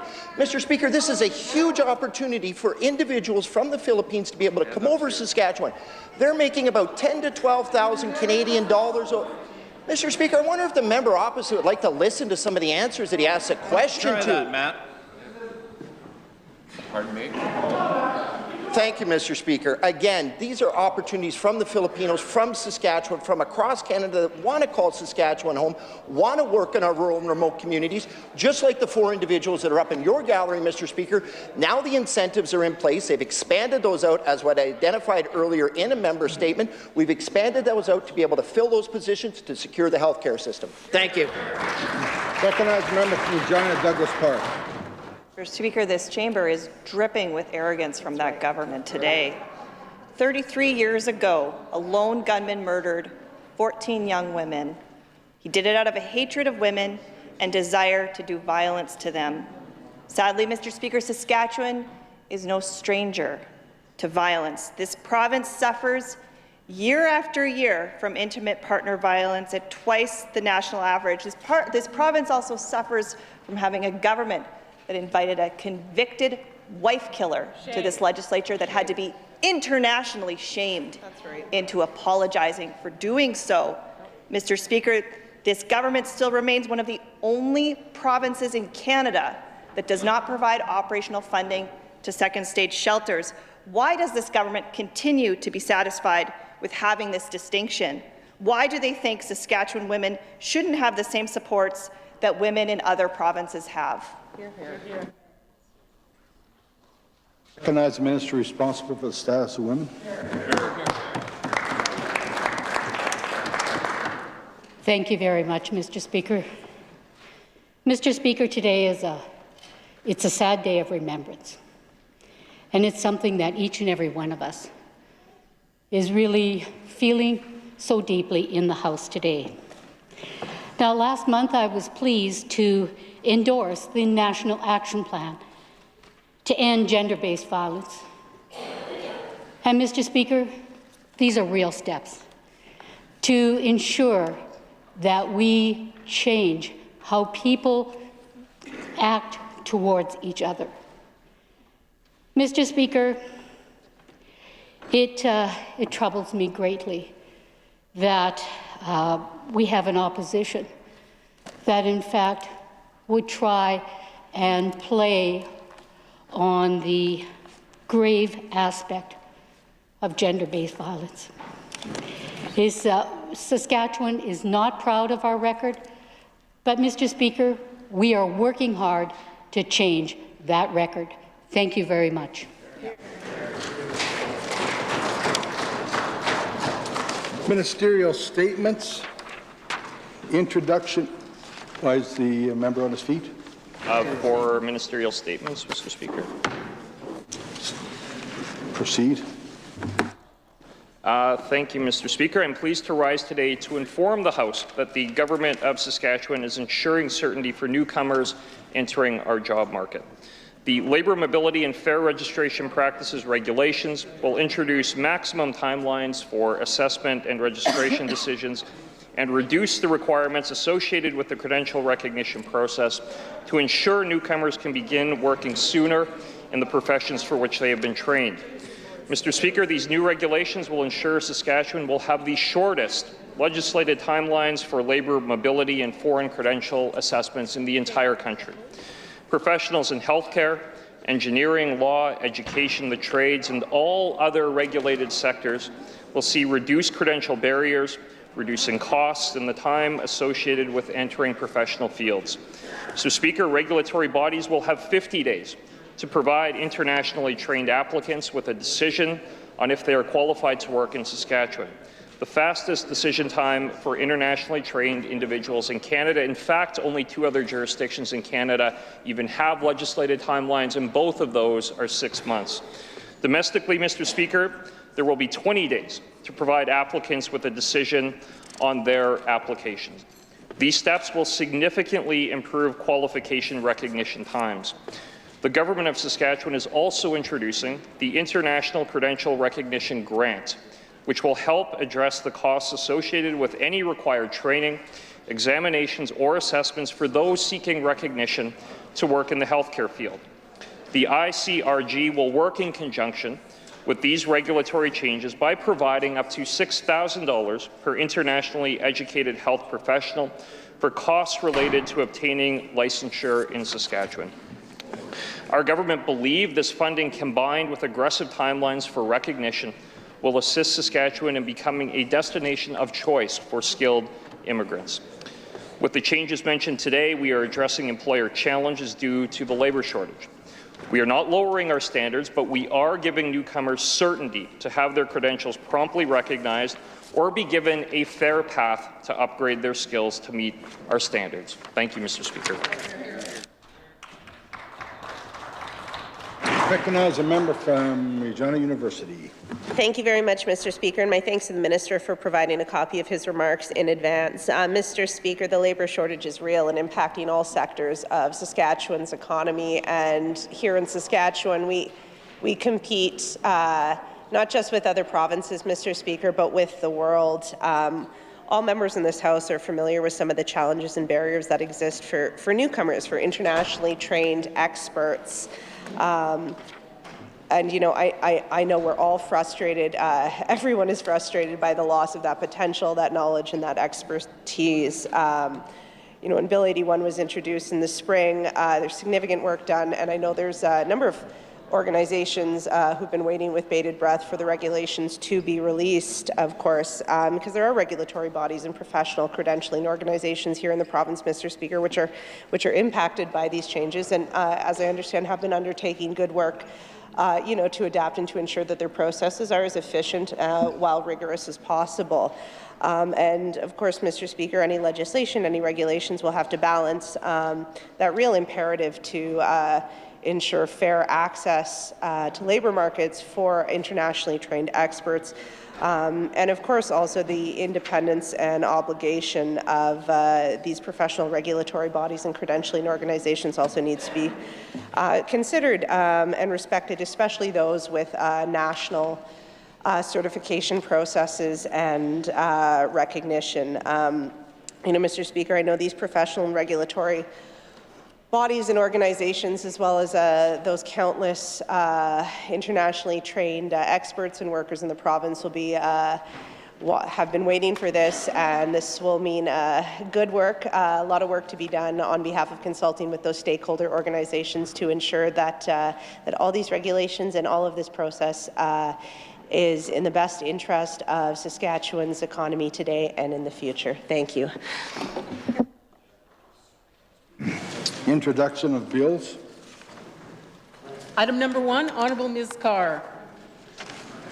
I recognize the Minister of SLGA. Mr. Speaker, I move that Bill 125, the Cannabis Control Saskatchewan Amendment Act 2022, be now introduced and read first time. It has been moved by the Minister that Bill number 125 be now introduced and read the first time. It is the pleasure of the Assembly to adopt the motion. Carried. First reading of this bill. When shall the bill be read a second time? I recognize the Minister. Next sitting of the House. Next sitting. Item number 2, Honourable Ms. Eyre. I recognize Minister of Justice. Thank you, Mr. Speaker. I move that Bill number 126, the Summary Offences Procedure Amendment Act 2022, be now introduced and read a first time. It has been moved by the Minister that Bill number 126 be now introduced and read a first time. It is the pleasure of the Assembly to adopt the motion. Carried. First reading of this bill. When shall the bill be read a second time? I recognize the Minister. Sitting of the Assembly, Next Mr. Speaker. Item number 3, Ms. Saar. I recognize the member from Regina Douglas Park. Mr. Speaker, I move that Bill number 611, the Public Participation Act, be now introduced and read a first time. It has been moved by the member that Bill number 611 be now introduced and read a first time. It is the pleasure of the Assembly to adopt the motion. Carried. First reading of this bill. When shall the bill be read a second time? I recognize the member. Sitting in the Assembly. Next sitting. Item number 4, Ms. Bowes. Go ahead. I recognize the member from Saskatoon University. Mr. Speaker, I move that Bill number 612, the Protecting a Woman's Right to Access Abortion Services Act, be now introduced and read a first time. It has been moved by the member that Bill number 612 be now introduced and read a first time. It is the pleasure of the Assembly to adopt the motion. Carried. First reading of this bill. When shall the bill be read a second time? I recognize the member. Sitting of the Assembly. Next sitting.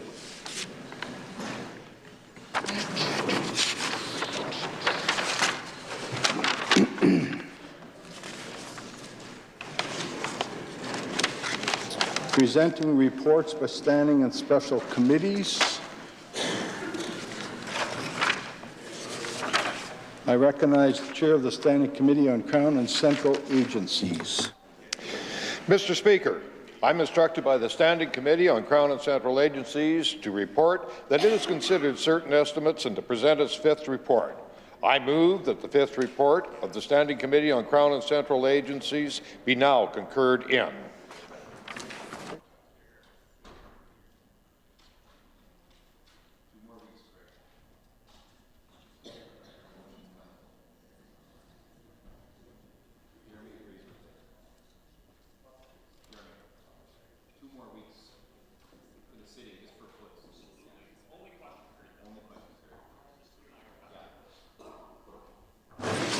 It has been moved by the Chair that the fifth report of the Standing Committee on Crown and Central Agencies be now concurred in. Is the Assembly ready for the question? It is a pleasure of the Assembly to adopt the motion. Carried.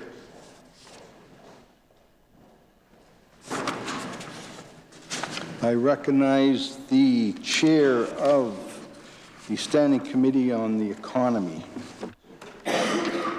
Mr. Speaker, I am instructed by the Standing Committee on the Economy to report that it has considered certain supplementary estimates and to present its fourth report. I move that the fourth report of the Standing Committee on the Economy be now concurred in.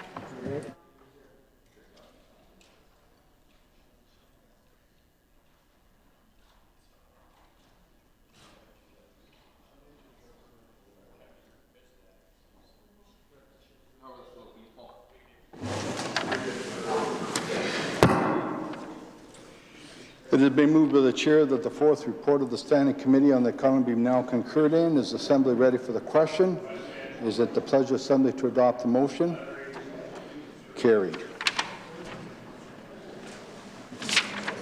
I recognize the Chair of the Standing Committee on Human Services. Mr. Speaker, I'm instructed by the Standing Committee on Human Services to report that it has considered certain supplementary estimates and to present its fourth report. I move that the fourth report of the Standing Committee on Human Services now concurred in.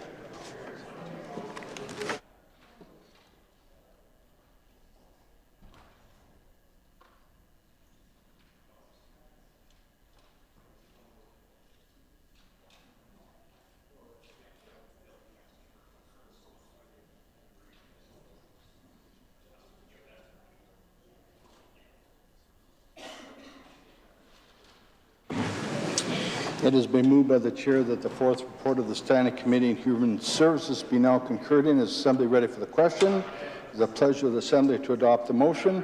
Carried. The four orders of the day. I recognize the Deputy Premier. Mr. Speaker, I request leave to move a motion for the retirement of the clerk, Greg Putz. The Deputy Premier has asked for leave to move a motion for the retirement of the clerk, Greg Putz. Is leave granted? Agreed. Leave has been granted. I recognize the Deputy Premier. Thank you very much, Mr. Speaker. At the close of my remarks, I would like to move a formal motion of appreciation, which will be seconded by the Leader of the Opposition. Mr. Speaker, the casual observer looking in on the proceedings of this House might be tempted to think it isn't very complicated. You have a group on one side, another group on the other side, and we argue about things. But we know there's a lot more to it than that. The Legislative Assembly is an institution steeped in tradition and governed by rules and procedures that are detailed and complex. And presiding over the administration of what you might call the workings of our democracy is the Clerk of the Assembly. The Clerk is the senior executive officer in the Legislative Assembly services and has significant procedural and leadership responsibilities. Mr. Speaker, it is a critical job in our democracy, and you need the right person to take on this responsibility. Greg Putz has been that person for as long as most of us have been in this House. And Mr. Speaker, nothing is forever.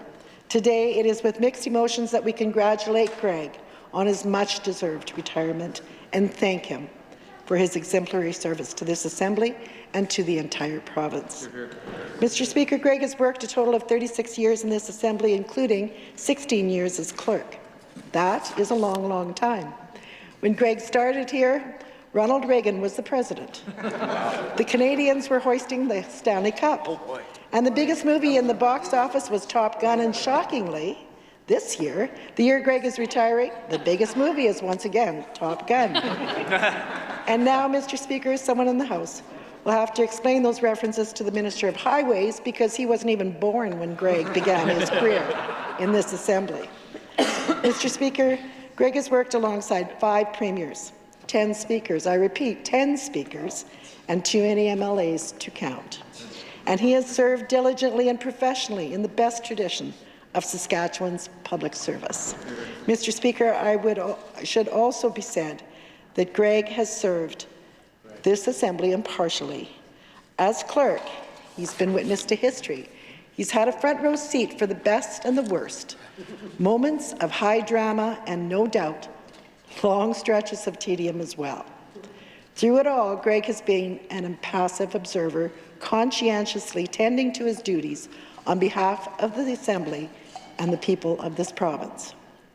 Mr. Speaker, Greg has provided leadership at a time of constant change for this institution. Many years ago, he played an important role in ensuring that the debates of this Assembly and committees were made available online to the people of Saskatchewan, along with annual reports from the Provincial Auditor and the Ombudsman. More recently, he was instrumental in ensuring the House could adapt to the restrictions made necessary by a pandemic. And there were other projects. Mr. Speaker, Greg oversaw the tradition from red to green carpets in the Assembly. At the time, the member from Martensville said she thought red was an angry colour and green carpets might calm everyone down. Well, Greg could give us an unbiased opinion on whether the colour change has actually improved the decorum in this House. Mr. Speaker, it's been said, democracy can be sustained and developed only by people who understand its essence. There are few people in this province that understand the essence of our democracy better than Greg Putz.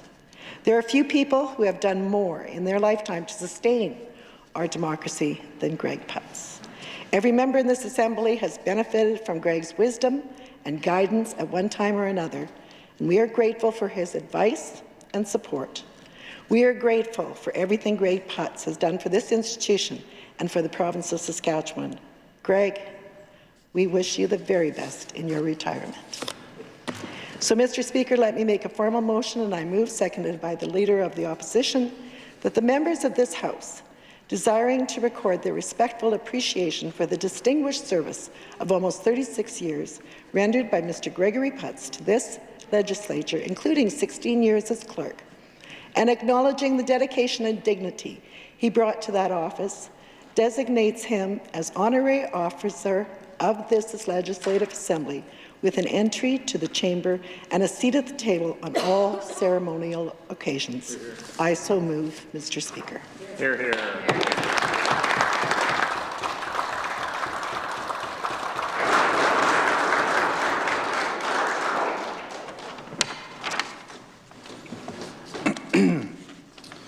The Deputy Premier has moved that the members of this House desiring to record their respectful appreciation for almost 36 years of distinguished service rendered by Mr. Gregory Putz to this legislature, including 16 years as clerk, and acknowledging the dedication and dignity he brought to that office, designates him as honorary officer of this Legislative Assembly with an entree to the chamber and a seat at the table on all ceremonial occasions.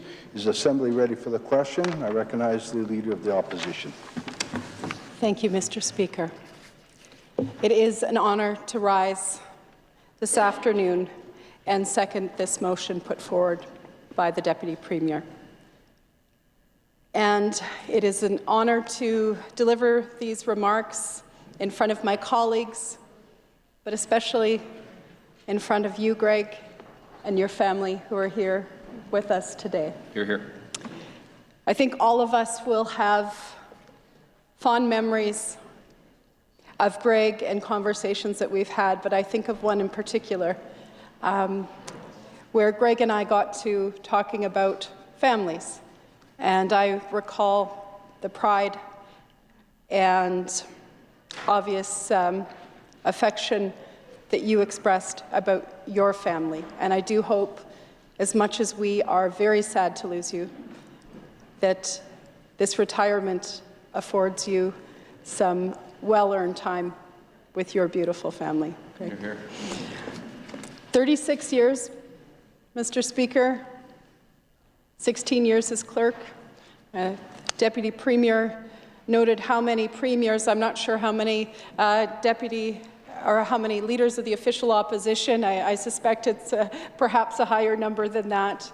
That is a truly remarkable service to the people of Saskatchewan and to each of the members who have been through this Assembly over the last 36 years.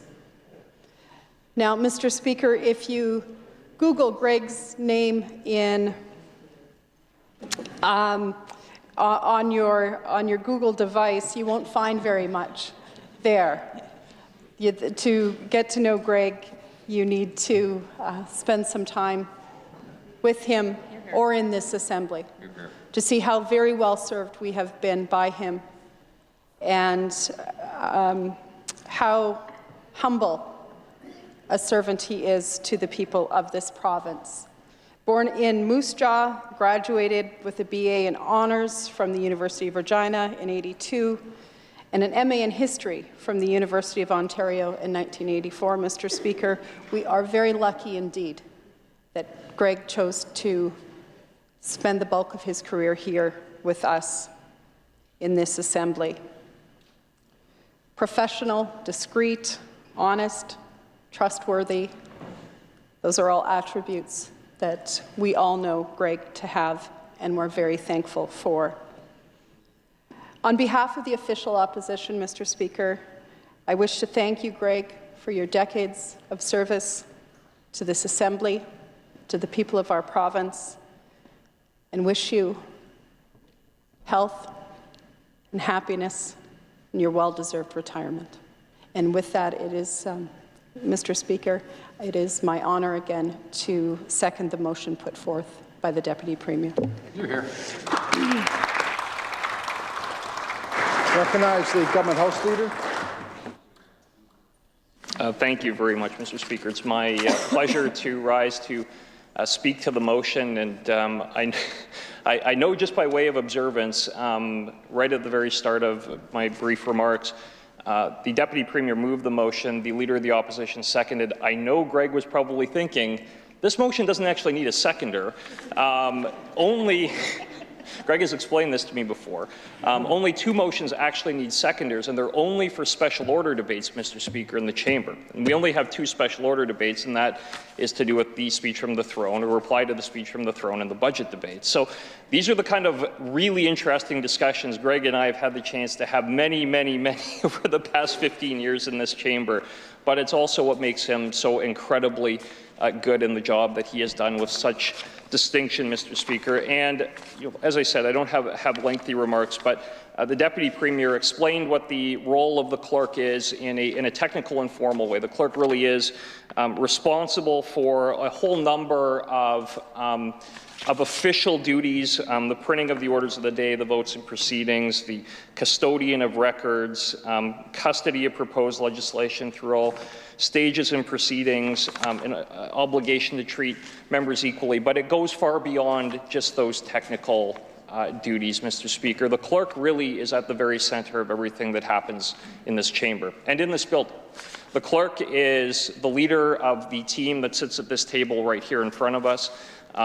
The individual who has a great deal of input into the law under which we operate, which really is the record of decisions, whether that be through points of order raised by members or whether that be through privileged decisions, which are very significant and important in how this place operates and even in how this place deliberates and goes back and forth every day. It really is central. It's not always apparent, but all of those things are incredibly significant to how this place operates and by extension to how the province of Saskatchewan operates and how the public's voice is heard and how that is translated from public will into legislation and ultimately law. So Greg has played just an incredibly important role in that, and I think for many of us has really served as a mentor, as a friend, somebody who we've been able to go to and say, you know, here are a number of options that are in front of us, whether on government or opposition side, completely confident in the knowledge that that would not be shared with any other party in the chamber, but get candid feedback and advice about what you're thinking or what you wish to do and how to get there at the end of the day in the way that is most respectful and appropriate to the institution. And that's the other thing I wanted to talk about, Greg's incredible commitment and dedication and love for this place, for this institution, and how that has manifested itself in how all of us really have developed over the years. And I think, you know, the fact that we have, in my opinion, the legislature that is most true to what the Westminster model of parliaments are in the entire country is a testament to the fact that Greg has an incredible dedication to this place, and I think through him has really worked with those of us on both sides of the House to impart that love for the institution. So we are going to be very sad to lose Greg here. I can say with great honesty, we are going to be very sorry to lose you here, sir. But we know that you are going to be able to spend much more time with your family. We know that there are a number of pursuits that you just have not had an opportunity to pursue when you're spending the hours you do here, which on occasion are 14, 16 hours a day that we're putting in here, and you're here for virtually all of it. I just want to say thank you so much for your service. Thank you for your commitment, and best of luck in your retirement.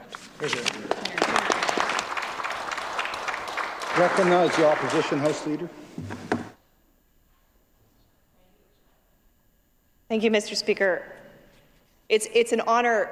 I wish I wasn't joining in on this debate. I always say it's an honor to join in on this debate. I wish we weren't saying goodbye to Greg today, but it is an honor to have the opportunity to speak about the impact that Greg Putz has had in this building, in this province, and to us as legislators. I think that's a really important thing that we're pausing to do today. But I will say it again, I wish you were sticking around for a little bit longer, although I'm sure it's a bittersweet moment for you, Greg.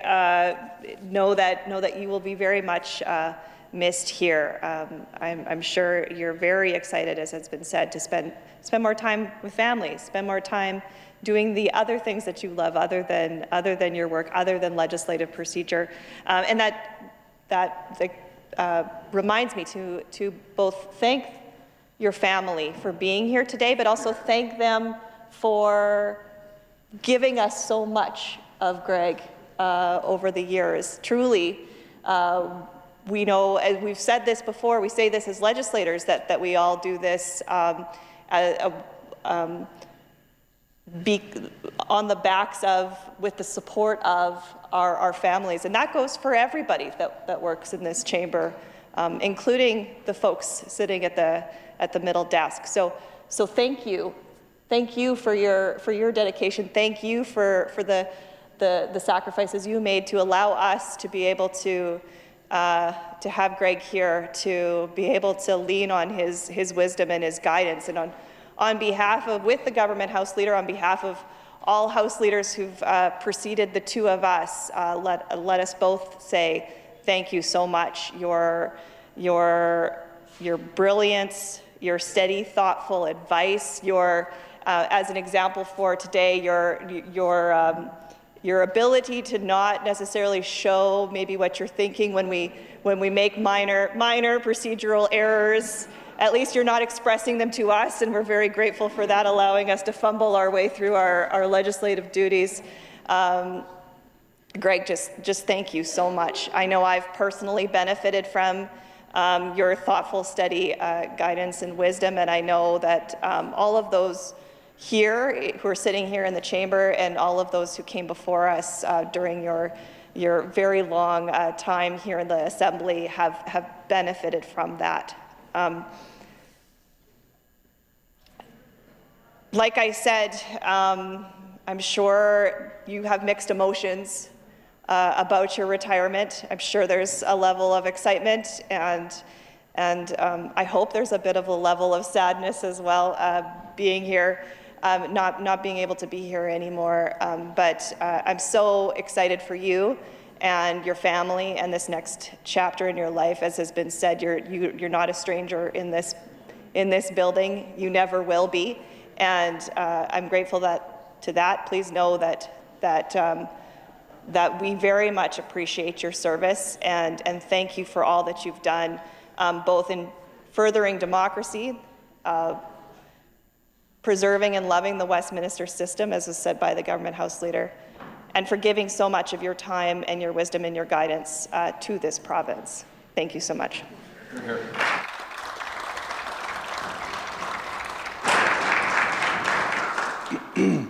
I'd like to join the Deputy Premier Leader of the Opposition and the House Leaders in their best wishes to Greg on his retirement. Greg, no one else asked for it. Greg, congratulations on your 35 years plus of excellent service to the Legislative Assembly. You are a true professional who has always led by example. That excellence is something to strive for daily. Your passion and dedication to democracy and the institution is truly appreciated. It has been a privilege working with you. Congratulations, best wishes, and I would like to invite all members to a come-and-go reception in my office from 3 to 5 in the honor of Greg's retirement. Is it the pleasure of the Assembly to adopt the motion? Carried.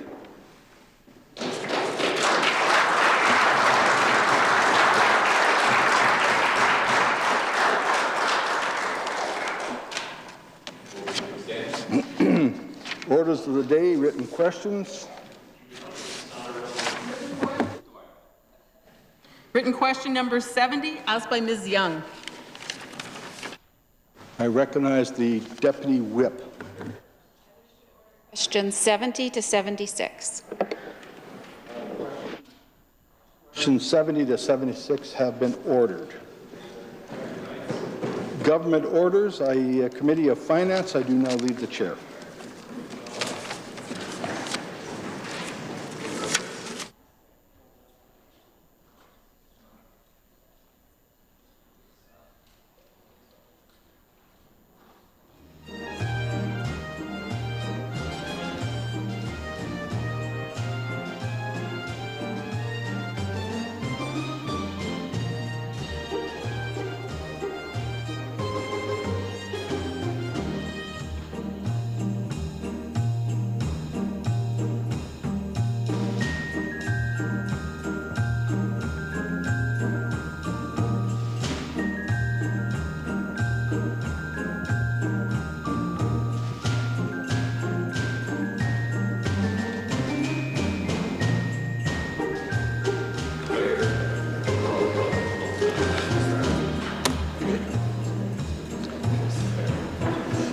business before the committee is an appropriation resolution.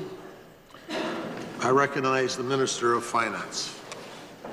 I move the following resolution number 1. Resolved that toward making good the supply granted to Her Majesty on account of certain charges and expenses of the public service for the fiscal year ending March 31st, 2023, the sum of $713,732,000 be granted out of the General Revenue Fund.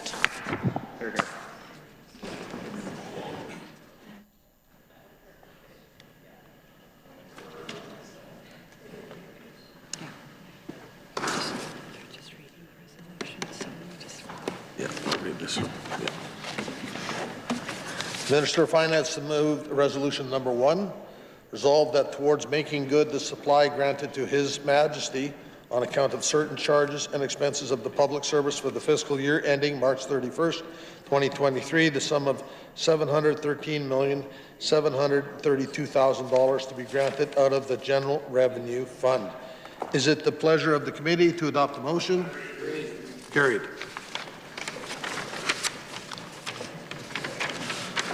I would invite the Minister of Finance to move that the Chair report that the committee has agreed to a resolution and ask for leave to sit again.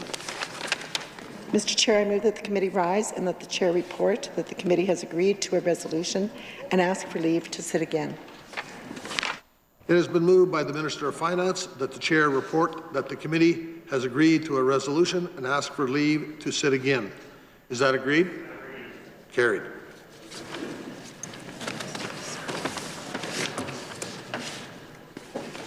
It's just the next script. Yeah, that's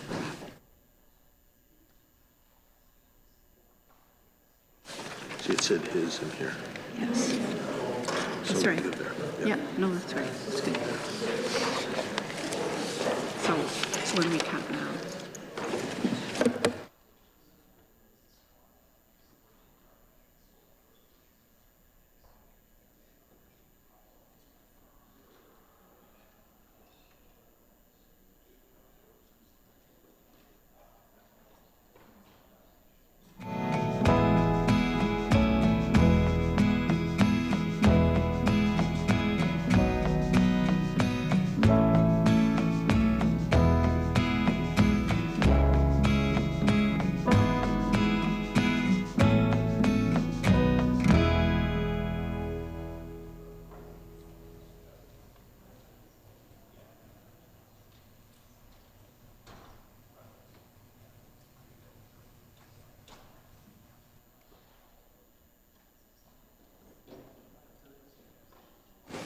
I recognize the Chair of Committees.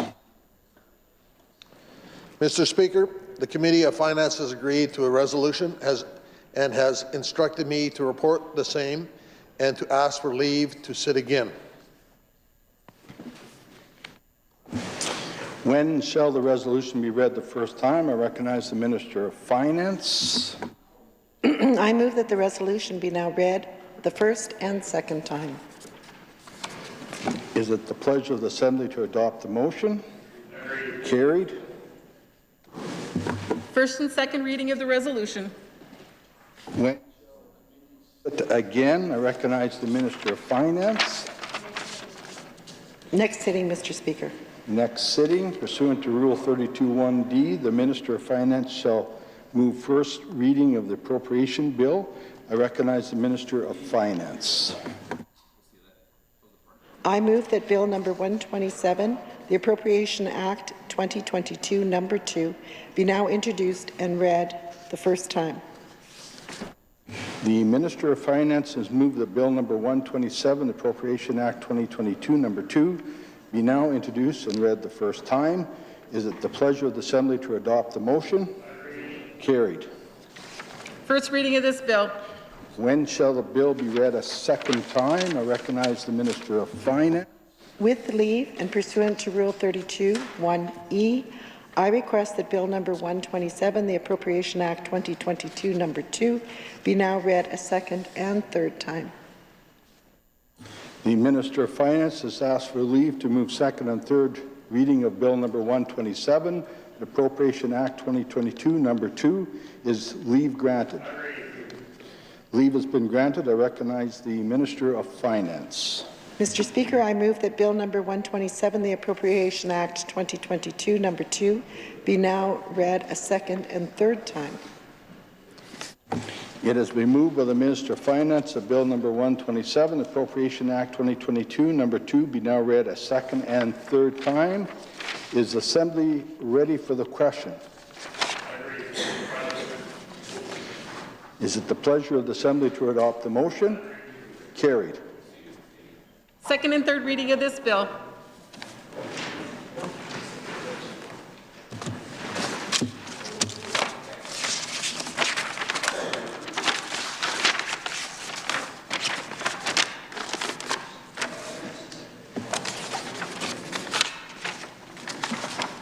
Second reading. Government Order, second reading, item number 1. Bill number 122, the Saskatchewan Revenue Agency Act. Honourable Ms. Harpower. I recognize Minister of Finance. Mr. Speaker, I'm here today to move second reading of Bill number 122, the Saskatchewan Revenue Agency Act. The speech from the throne outlined steps our government will take to protect and defend Saskatchewan's economic autonomy, its industries and jobs from federal intrusion and constitutional overreach. One of such steps is exploring greater autonomy in tax collection. As part of demonstrating our government's commitment to exercising greater autonomy, I'm recommending that the Saskatchewan Revenue Agency, SRA, be established. This new legislation creates the framework for a Treasury Board Crown Corporation responsible for administering taxes and related programs in Saskatchewan. This Crown is intended to take over the provincial portion of the corporate income tax system. Mr. Speaker, the bill is basic in its design, as it contains the standard provisions required to establish a new government agencies, including its purpose, powers, overreaching governance structure, accountabilities, and regulation-making authority. Work will now begin on designing the structure of a new provincial corporate income tax system, transforming the province's income tax legislation, and establishing strategies that maximize the value for taxpayers and address Saskatchewan's needs. This bill is the first step of a multi-year undertaking which demonstrates that our government will take the necessary steps to stand up for Saskatchewan. Mr. Speaker, I now move second reading of Bill number 122, the Saskatchewan Revenue Agency Act.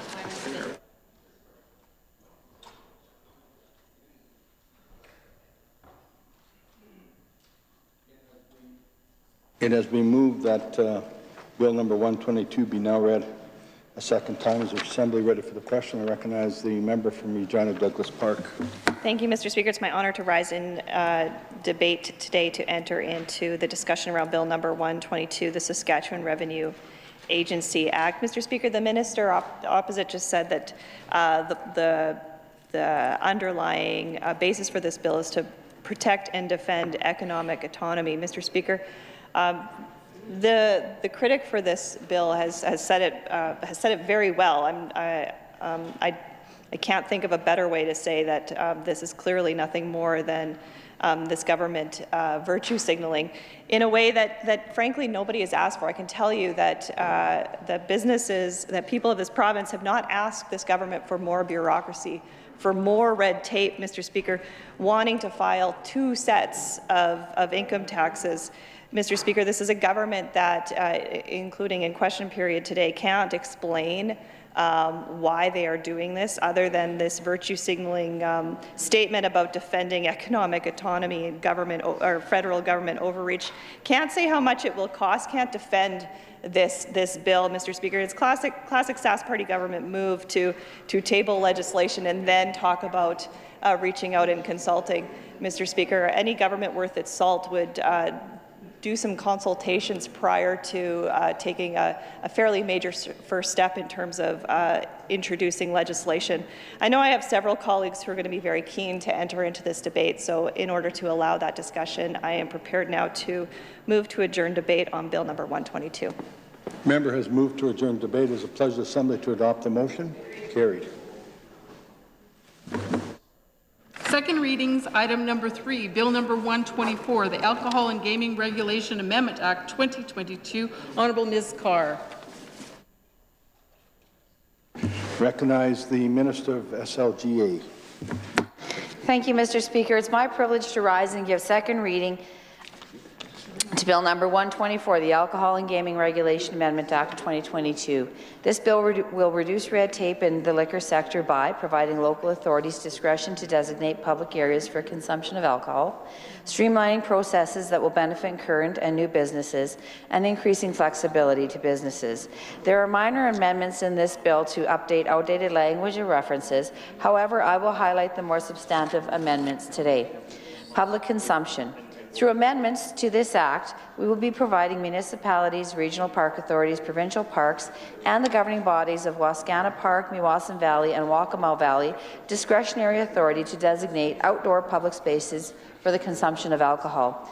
Mr. Speaker, we can see communities across Canada and the world allowing alcohol consumption in public places. For example, it's been allowed in places like Helsinki and Montreal for years. This change will give communities a chance to create spaces for their citizens to gather outside and visit with friends and family over a drink. It is important to stress that this amendment will provide discretionary authority. In making this authority discretionary, we are recognizing that local authorities know their communities best and are in the best position to make those decisions. However, we recognize that in some cases, parks, such as Wascana here in Regina, are located within a municipality. Knowing that issues impact those municipalities, the Act will require cooperation efforts between the parks and the municipalities. On red tape reduction, other amendments focus on streamlining the application process for liquor permits. Applicants for liquor permits will no longer be required to publish their application in a local newspaper. The purpose of publishing notice is to give the public an opportunity to make submissions to the Liquor and Gaming Licensing Commission about the business seeking a permit. A similar process is undertaken by most municipalities when they seek public input into their zoning processes. We believe that local municipality process is more appropriate for discussions related to locating liquor permitted premises. Removing this requirement will reduce the time of the application process and reduce cost to applicants and remove a duplicative process. Although rarely used, the Act does allow for SLGA to issue an immediate suspension of a license, permit, or registration. This authority is used in only the rarest of circumstances where public safety or integrity of an industry is at risk. When the immediate suspension is invoked, the Commission must hold a hearing within 7 days under the current legislation. The bill will change that provision to require the hearing within 15 days of the affected party requesting it. Mr. Speaker, requests of a rehearing by the Commission will now have an end date. Individuals requesting a rehearing must do so within 180 days of the original decision and be able to demonstrate that they have new evidence relevant to the matter in question. A clear time limit will ensure issues are resolved in a timely manner while allowing applicants to have the opportunity to have the issue reheard. Other amendments related to red tape reduction include requirement for shareholders and directors of corporations and partnerships to be subject to good character. As we see more outside investment in our province, we need to adapt our processes to ensure the focus of good character assessment is on the individuals who have control of the operations of liquor permit establishments.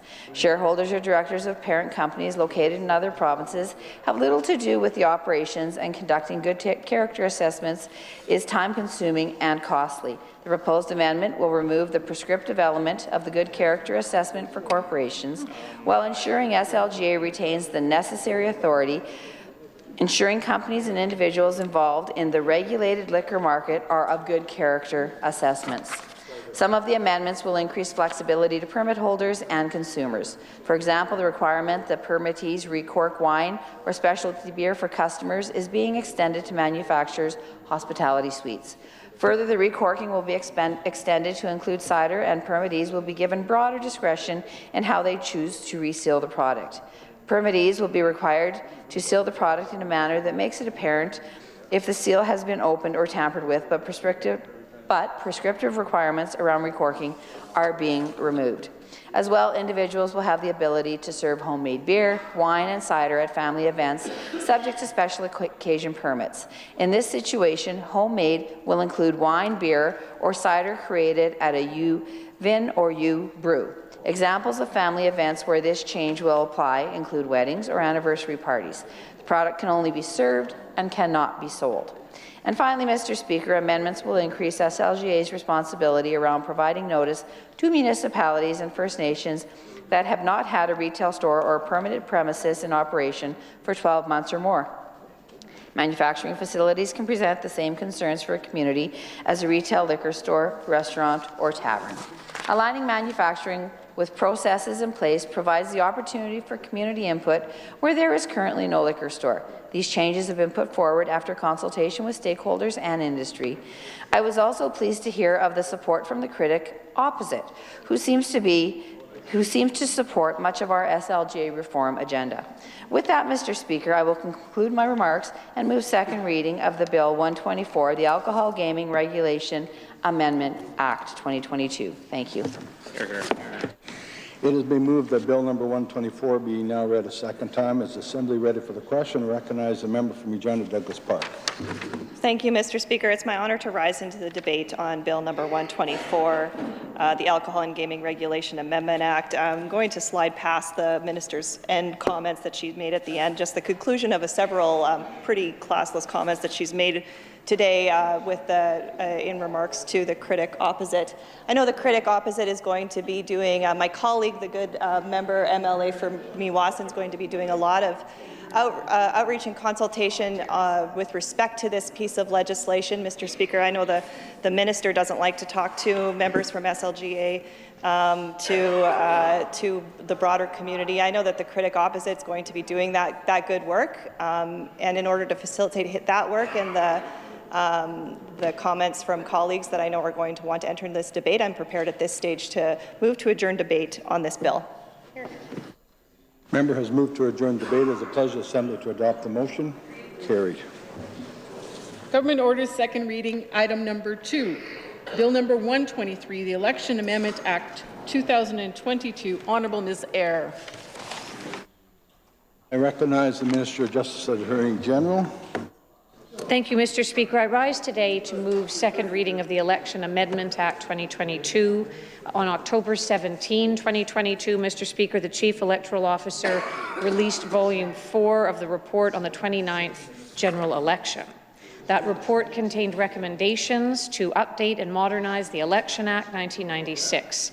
This bill is based on those recommendations and has been developed through the input of both sides of the legislature, Mr. Speaker. The proposed changes will allow the Chief Electoral Officer to modernize the election process through a number of directives. These would allow the use of electronic poll books, voting during the election week period rather than a single polling day with advanced voting, and flexible vote anywhere polling. Additionally, the changes will implement administrative updates to the Act that were identified in the Chief Electoral Officer's report. I would like to thank the Opposition and Elections Saskatchewan, Mr. Speaker, for their efforts to bring this bill forward. And with that, I am pleased to move second reading of the Election Amendment Act 2022. It has been moved that Bill number 123, the Election Amendment Act 2022, be now read a second time. Is the Assembly ready for the question? Is it the pleasure of the Assembly to adopt the motion? Carried. Second reading of this bill. To which committee shall this bill be committed? I recognize the Minister. Thank you, Mr. Speaker. I designate that Bill number 123 be committed to the Committee of the Whole on Bills, and the said bill be considered immediately. This bill is committed to the Committee of the Whole on Bills.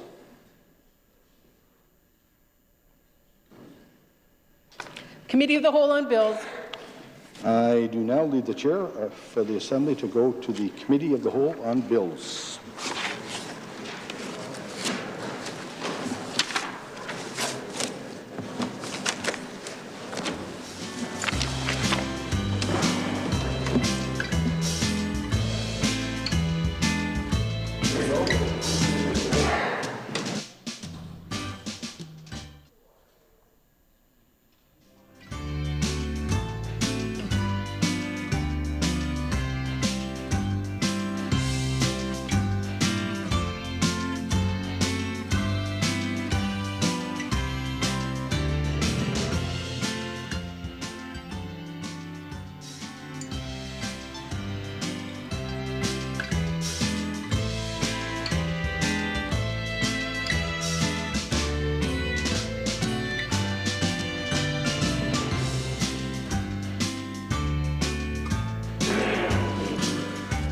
item of business before the committee is Bill number 123, the Election Amendment Act 2022.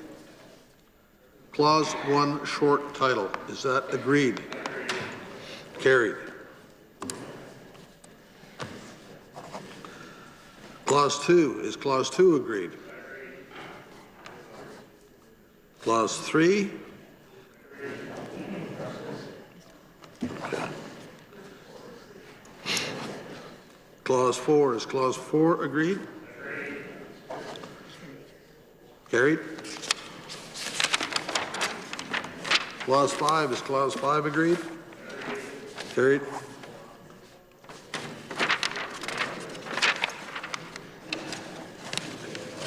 Clause 6. Is Clause 6 agreed? Carried.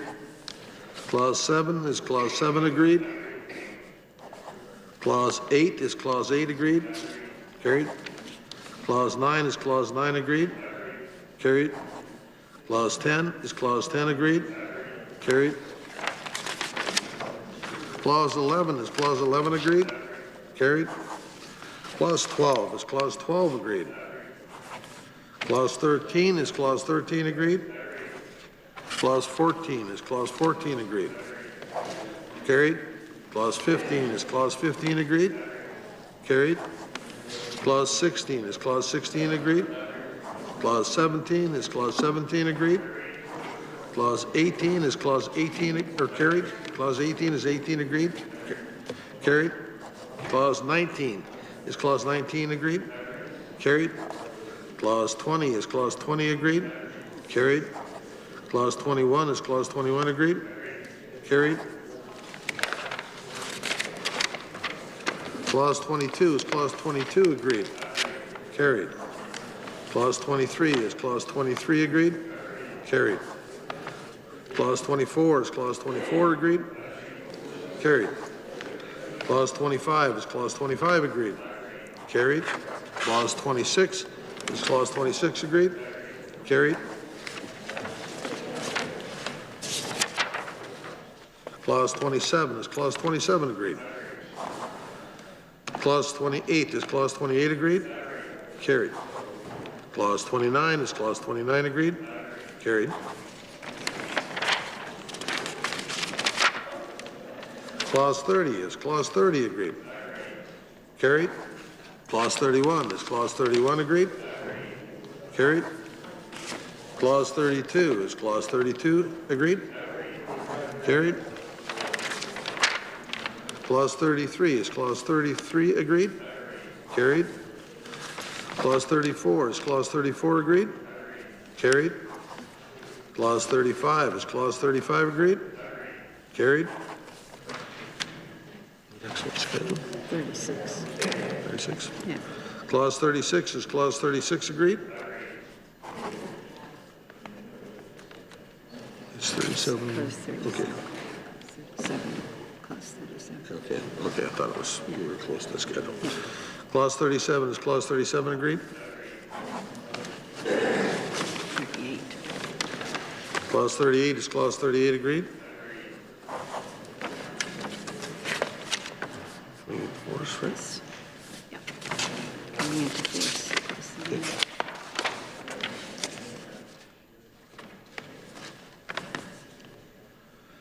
Clause 39 coming into force. Is that agreed?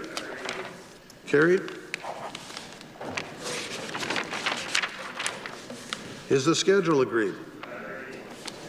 Carried. His Majesty, by and with the advice and consent of the Legislative Assembly of Saskatchewan, enacts as follows. Bill number 123, the Election Amendment Act 2022. I recognize the Government House Leader. Thank you, Mr. Speaker. I move that the committee report the bill without amendment. Committee report Bill number 123, the Election Amendment Act 2022, without amendment. Is that agreed? Carried. I recognize the Government House Leader. Thank you, Mr. Chair. I move that the committee rise, report progress, and ask for leave to sit again. It has been moved by the Government House Leader that the committee rise, report progress, and ask for leave to sit again. Is that agreed? Carried. I sign it? Do I sign anywhere? Yeah, now you have to just sign across His Majesty.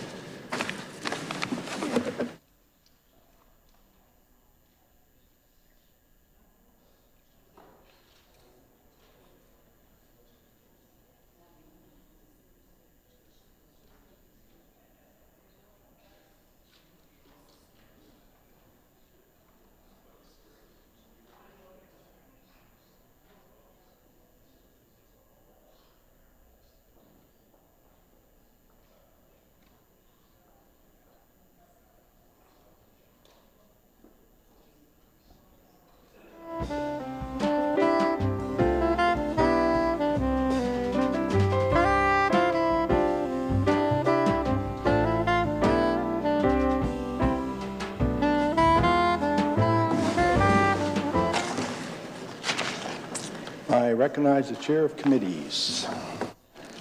Mr. Speaker, I'm instructed by the committee to report Bill number 123, the Election Amendment Act 2022, without amendment. When shall this bill be read this third time? I recognize the Minister of Justice. Mr. Speaker, I request leave to move third reading for Bill number 123, the Election Amendment Act 2022, immediately. The member has requested leave to move third reading of Bill number 123 immediately. Is leave granted? Leave is not granted.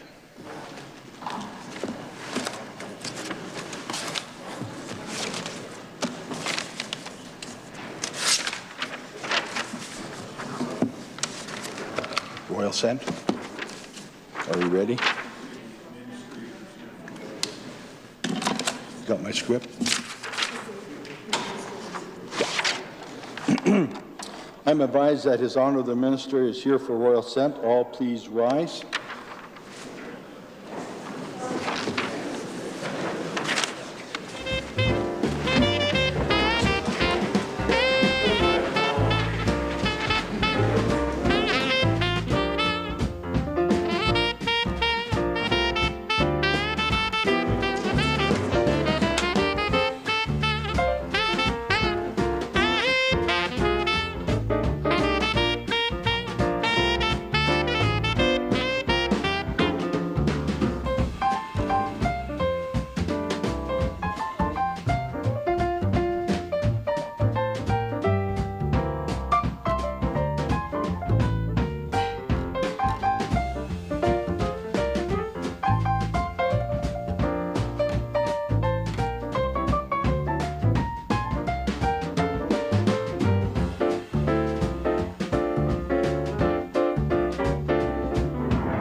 Administrator of Saskatchewan.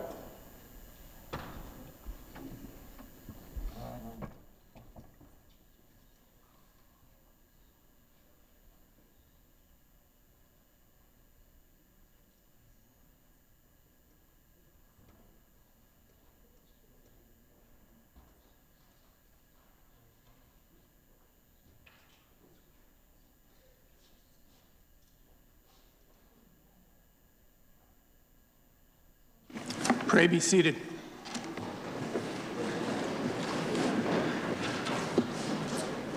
May it please your honor, this legislative assembly at its present session has passed a bill which in the name of the assembly I present to your honor and to which bill I respectfully request your honor's assent.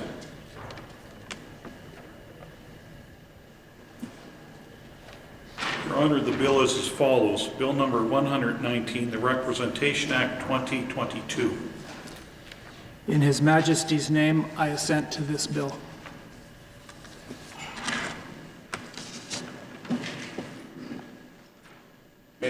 Your Honour, this Legislative Assembly has voted the supplies required to enable the government to defray the expenses of a public service. In the name of the Assembly, I present to Your Honour Bill number 127, the Appropriation Act 2022, number 2, to which bill I have respectfully requested Your Honour's assent. In His Majesty's name, I thank the Legislative Assembly, accept its benevolence, and assent to this bill. Please rise for the departure of the flag.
Government orders, adjourn debates.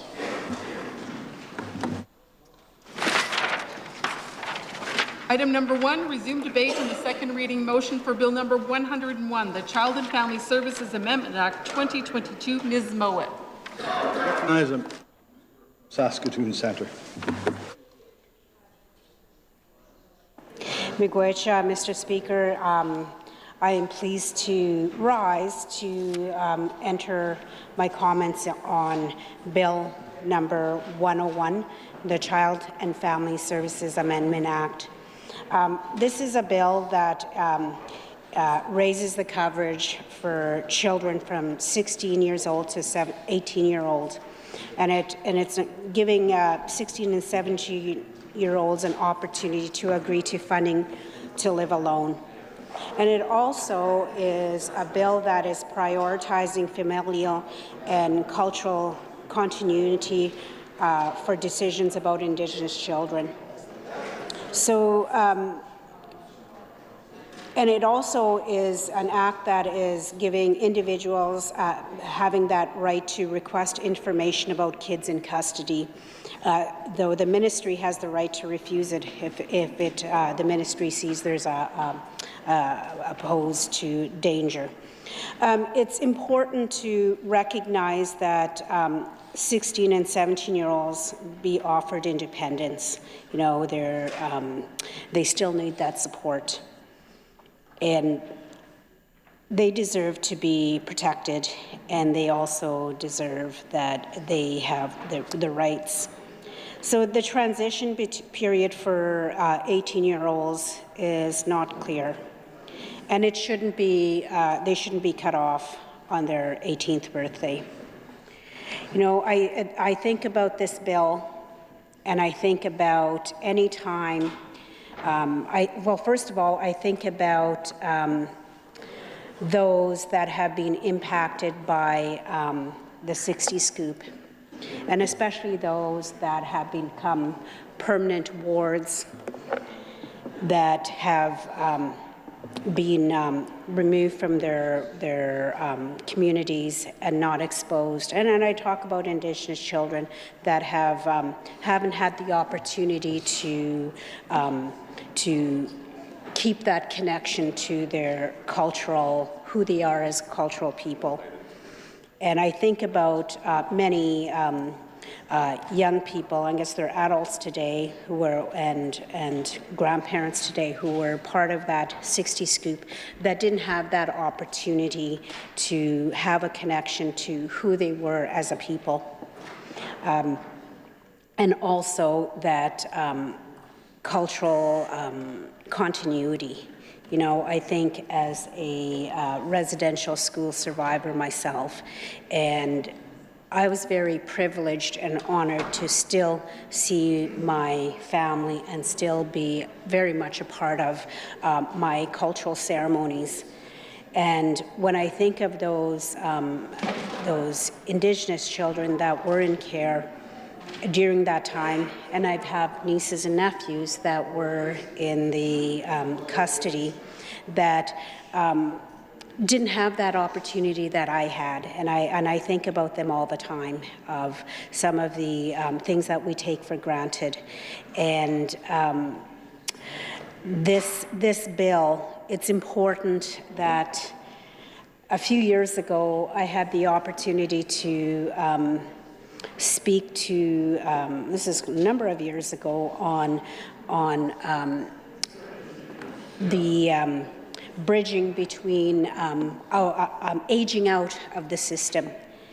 And one of the things that was very interesting is how we often fail those that have been a ward of the state for a long time and not that opportunity to give a transitioning, aging out. And especially, I think about those that have been permanent wards of the state that are Indigenous, that have never had that connection with their culture, their identity. And when they age out, who do they go to? And I think it's important when we're creating safeguards to think about those. How are we creating supports for those that are going to be aging out of a system? And another thing that I think about is it's important, considering what happened with the 60 scoop, how it's important to ensure that Indigenous children have their connection to their culture and their community, and how that communication between agencies and those children in care to the communities, how crucial that is, because as Indigenous people, we still are connected. And while our children may be in care, we still want community. People still want to know how those children are, how they're doing. So it's important that that communication is consistent, and it's not always the case to always only go to the leadership. There's programming, there's extended relatives that need to be connected. And it would take a considerable amount of time and effort for institutions to reach out.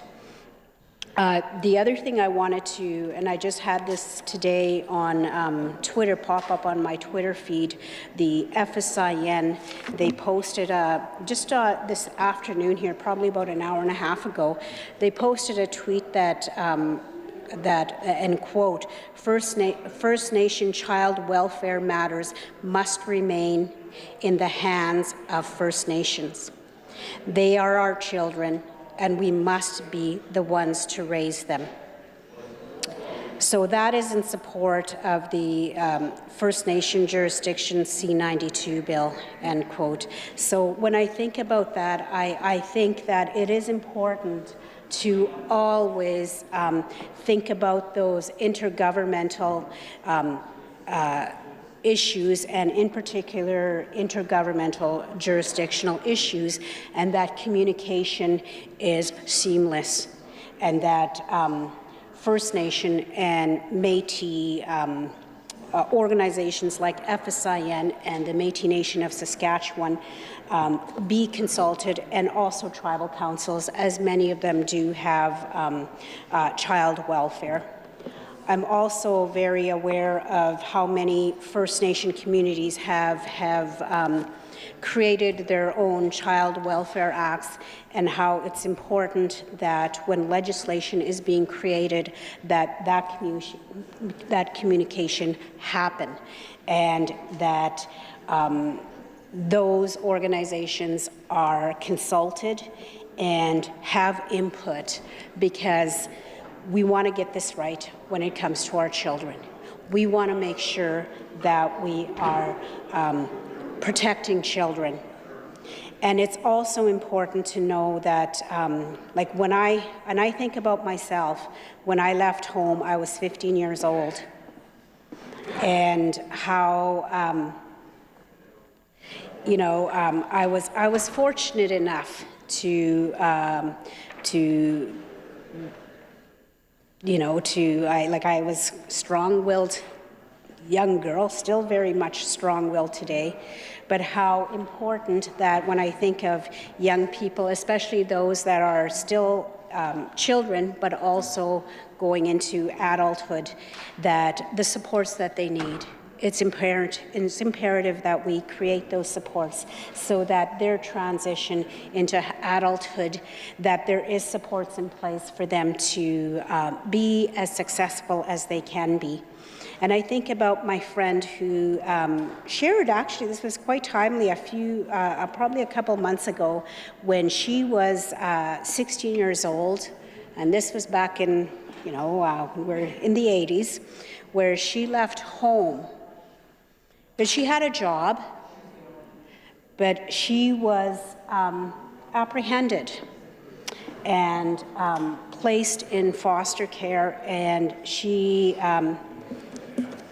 had a situation that happened to her that was, she was put in an unsafe place. And she shared with me she could not understand why she was not allowed at 16 years old to live on her own. She was paying rent in her little one-room place, but somebody told her that she couldn't do that. So it's really important that when we're thinking about looking at protecting children, that we also look at other jurisdictions and what they're doing and what is working in other areas.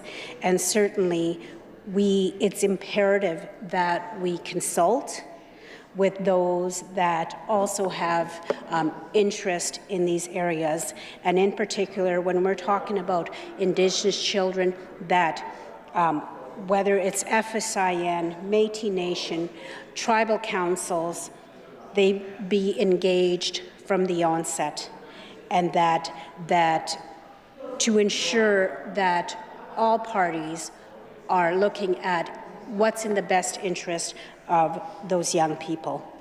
So I'm pleased that there's discussion and also looking at ways to improve our systems that often fail Indigenous people. So with that, Mr. Deputy Speaker, what I'm going to do now, I'm sure the critic for this area will have a lot to add to this and a lot more questions to ask regarding this act. So with that, Mr. Deputy Speaker, I move to adjourn debate on Bill 101, the Child and Family Services Amendment Act 2022. Miigwech. The member has moved to adjourn debate. Is it the pleasure of Assembly to adopt the motion? Carried. Government orders, adjourn debates. Item number 2, resume debate on the second reading motion for Bill number 103, the Accessible Saskatchewan Act. Ms. Nippy Albright. Why government whip is on his feet. Mr. Deputy Chair, to introduce guests. Government whip asking for request to introduce guest. Is leave granted? Leave granted. Thank you, Mr. Deputy Chair of the Committee. It's an honor to introduce two guests in the Assembly this afternoon, Mr. Deputy Chair. On the floor behind me is one of the longest-serving members of the Legislative Assembly in, I think, Saskatchewan's history, the former member for Moosomin, the former Speaker of this Assembly, Mr. Don Toll. So I ask all members to welcome Don to his Legislative Assembly.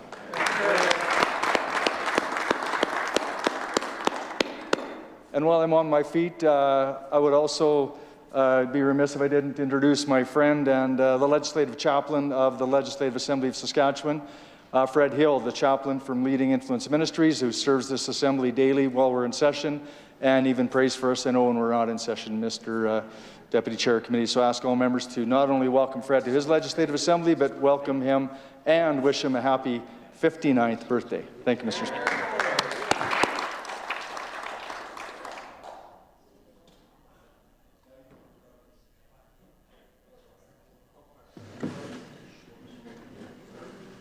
I recognize the member from Regina University. Thank you, Mr. Speaker. My pleasure to rise today and speak to Bill number 103, the Accessible Saskatchewan Act, which has been well canvassed already by a number of my colleagues. You know, in looking at this legislation, looking at the impacts that this can potentially have for those in Saskatchewan who are impacted by disability or mobility challenges, it is encouraging to see specifically the creation of the Accessibility Office, and certainly on this side, I think a hope and an understanding that this will also be given opportunity for, you know, that consultation work, which has happened, to continue, as well as giving some real teeth to that group to allow them to be empowered to continue to make positive changes to those impacted by disability and their families here in Saskatchewan. You know, Mr. Speaker, ensuring that all of these things, whether it's standards, advisory committees, or penalties for non-compliance with standards, are important to actually ensuring that this legislation is effective and, you know, meets the needs and the goals of those advocates across Saskatchewan who've been working so hard to ensure that legislation like this is in place to make this province a great and truly equitable place to live for folks impacted by disability. In particular, I wanted to give a shout out to the inclusion of ASL and Indigenous Sign Languages being acknowledged as primary languages for the deaf and hard of hearing community, Mr. Speaker.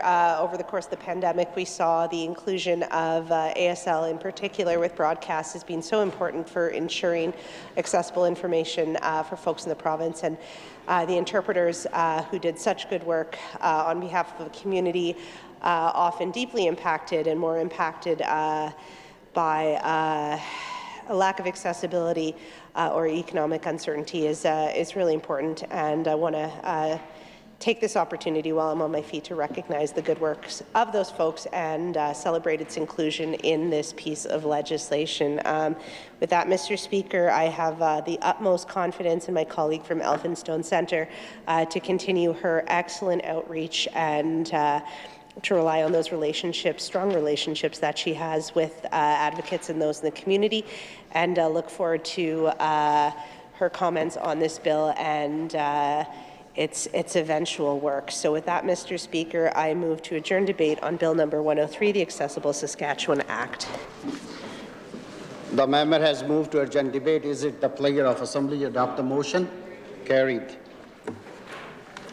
Government orders, adjourn debates, item number 3, resume debate on the second reading motion for Bill number 104, the Local Improvements Amendment Act 2022. Mr. T. I recognize the member from Regina University. Thank you very much, Mr. Speaker. Legitimately delighted to be on my feet to talk about the Local Improvement Amendments Act 2022, which may feel strange to some members in the House, but you know, I've been told by members opposite that I'm grumpy and I'm crabby sometimes, and I don't give them the compliments that they deserve. So I want to give a special shout out to the member from Melville Saltcoats, who I met with years ago to talk about the fact that schools should be exempt from local improvement levies, and that it made no darn sense for one level of government to be taxing each other. And Mr. Speaker, I've met with a number of elected officials in my time before tragically becoming one myself, and that was probably the best meeting that I've ever had. The minister was well prepared. His staff were excellent. He knew the file and he was supportive. I know this has been a huge undertaking on behalf of stakeholders in the education sector, something near and dear to my heart, but I wanted to give a shout out to that member for a great meeting years past, and obviously delighted here, Mr. Deputy Speaker, to see that included in this piece of legislation, because Yeah, it makes no sense for one level of government in Saskatchewan to be taxing another. So with that, I think I will conclude my rationally glowing comments on Bill number 104. I know it will continue to be well canvassed by the critic, and with that, I move to adjourn debate. The member has moved to adjourn debate. Is it the pleasure of Assembly adopt the motion? Carried. Government orders, adjourn debates. Item number 4, resume debate on the second reading motion for Bill number 105, the Local Government Election Amendment Act 2022. Mr. Vermette. Oh, I recognize the member from Regina University. Thank you very much, Mr. Deputy Speaker. Back up on my feet again to address Bill number 105, really important piece of legislation, Local Government Election Amendment Act. I think these changes are really important. I know members on both sides of the House, first of all, support and acknowledge the need for our electoral agencies to be modernizing, to be ensuring accessibility of voting, awareness of voting, as well as some of the necessary changes as we see real impact on what voting, what running elections looks like. Mr. Deputy Speaker, my first job in this province was actually working for our electoral agency. By no means an expert. This is a real science and an art form, but it gave me a huge appreciation for the work that does go on behalf of the local bodies and individuals that run elections both provincially, nationally, and locally across this province, as well as a deep respect for the election workers who come out election after election after election, and I think are some of the underappreciated people in the province who really keep our democracy going. Mr. Speaker, these changes will impact everything from, powers of returning officers to frameworks for voter registration data, as well as its use for vision protection, and of course privacy concerns. One of the things I think is really important is the same-day registration to be possible for unregistered voters. I think all members in this Assembly really believe in enfranchising as many people eager to participate in the democratic process in our institutions as possible.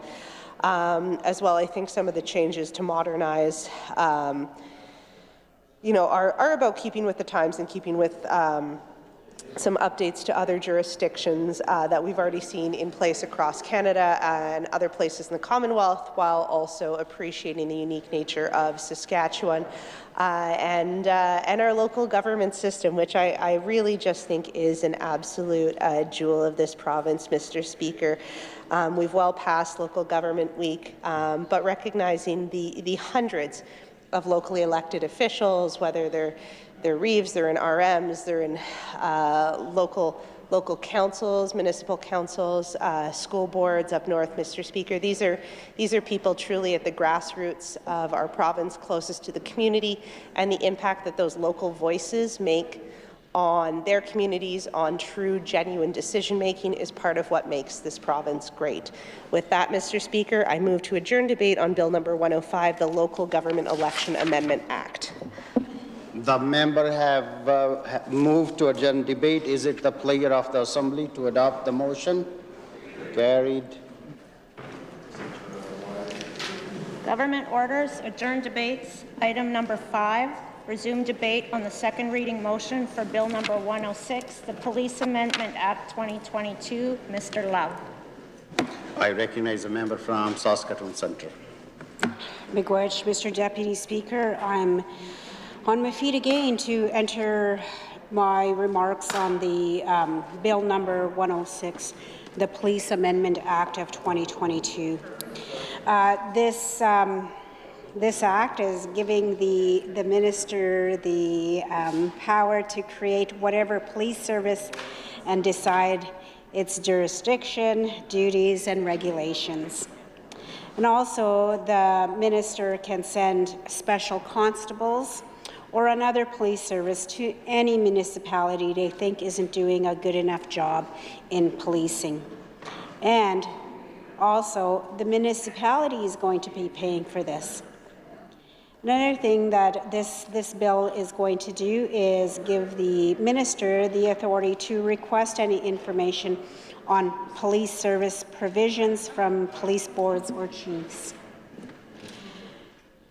This, Mr. Deputy Speaker, this bill is paving the way for the Marshal's bill.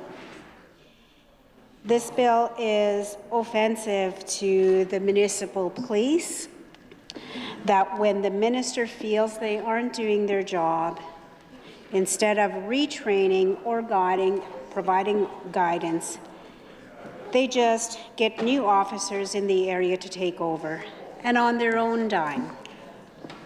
So one of the things that I think about again here is, I guess a concern is, there's been a lot of media around this and concerns raised by the police regarding this. And it's interesting how sometimes amendments or bills come forward without, first of all, engaging those that are going to be impacted the most at the onset. And we're seeing more and more of these bills being presented without that meaningful consultation to those service providers that are going to be impacted. Where was the consultation to the municipalities? You know, the current police force that we have, and many folks are asking, why would we be paying for a new rival officers when we could invest in the ones we have instead? We should be working with RCMP and the municipal governments. And people are saying, we want resources allocated to them, not diverting away from them. You know, when I think about what's happened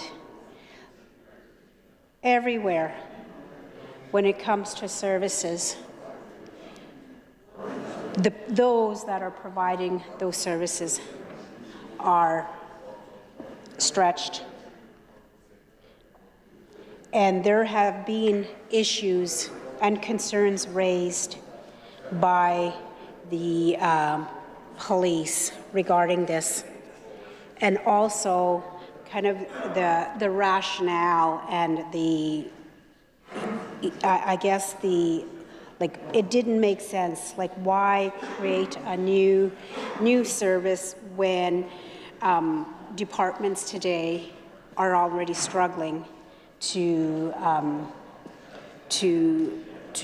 offer those services out in the community? And to be not consulting with the municipalities, that is very concerning. And we all know that there are issues that people in this province have raised when this government is not consulting them in a way that is meaningful for them. So with this bill that's being presented and being kind of shoved down our throats, it's really, I guess it would be an opportunity for this government to pause and to ask themselves, hey, how are we serving the people that elected us? Those that are going to be impacted, how are we consulting them? And how can we work together to create a safe place for all citizens? Those are the questions that, as legislators, we need to be asking, not shoving down bills and saying this is the way it's going to be because it's a sexy thing to do. It's not a sexy thing to do, especially when you're going to be asking already strapped municipalities to be footing a bill that they had no say in creating. I would hope that the minister and the ministry and the officials would ask themselves and pause and say, we should pause here. Let's think about this some more. Is this something that we need to go to the municipalities with and have a two-way dialogue, a meaningful two-way dialogue, rather than just instructed? So my colleagues here will have more questions regarding this bill and will be able to enter their remarks on this. So with that, Mr. Deputy Speaker, I move to adjourn debate on Bill number 106, the Police Amendment Act 2022. The member has moved to adjourn debate. Is it the pleasure of Assembly to adopt the motion? Carried. Government orders adjourn debate. Item number 6, resume debate on the second reading motion for Bill number 107, the Provincial Protective Services Act. Mr. Weatherspoon. I recognize the member from Saskatoon East View. Thank you, Mr. Deputy Speaker. Honored to be on my feet in response to Bill 107, the Provincial Protective Services Act. I think that we've heard a lot of debate in here, and interested to hear more from my colleagues who will weigh in on this, including our critic. In a nutshell, Mr. Deputy Speaker, we didn't oppose changes brought forward in the spring that were streamlining conservation, highway safety, and others. But what's in this act before us today, specifically changes to the Saskatchewan Marshals, to me is just more Sask Party government waste. We're looking at $20 million year-to-year costs, including startup costs that haven't been accounted for by this government or that minister. It's irresponsible. I have no interest in supporting this bill, but I will continue to listen to my colleagues as this bill is debated. At this time, I move that we adjourn debate on Bill 107, the Provincial Protective Services Act. Thank you. The member has moved to adjourn debate. Is it the pleasure of Assembly to adopt the motion? Carried. Government orders adjourn debates. Item number 7, resume debate on the second reading motion for Bill number 108, the Pension Benefits Amendment Act 2022. Mr. T. I recognize the member from Saskatoon Centre. Miigwech, Mr. Deputy Speaker.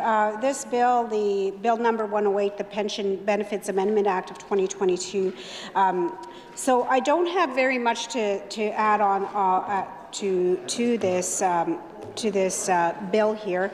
However, what I will say is that stakeholders are going to be asked about their thoughts on this bill, and also more engagement will happen by the critic for this area to solicit that input from the impacted folks with this bill.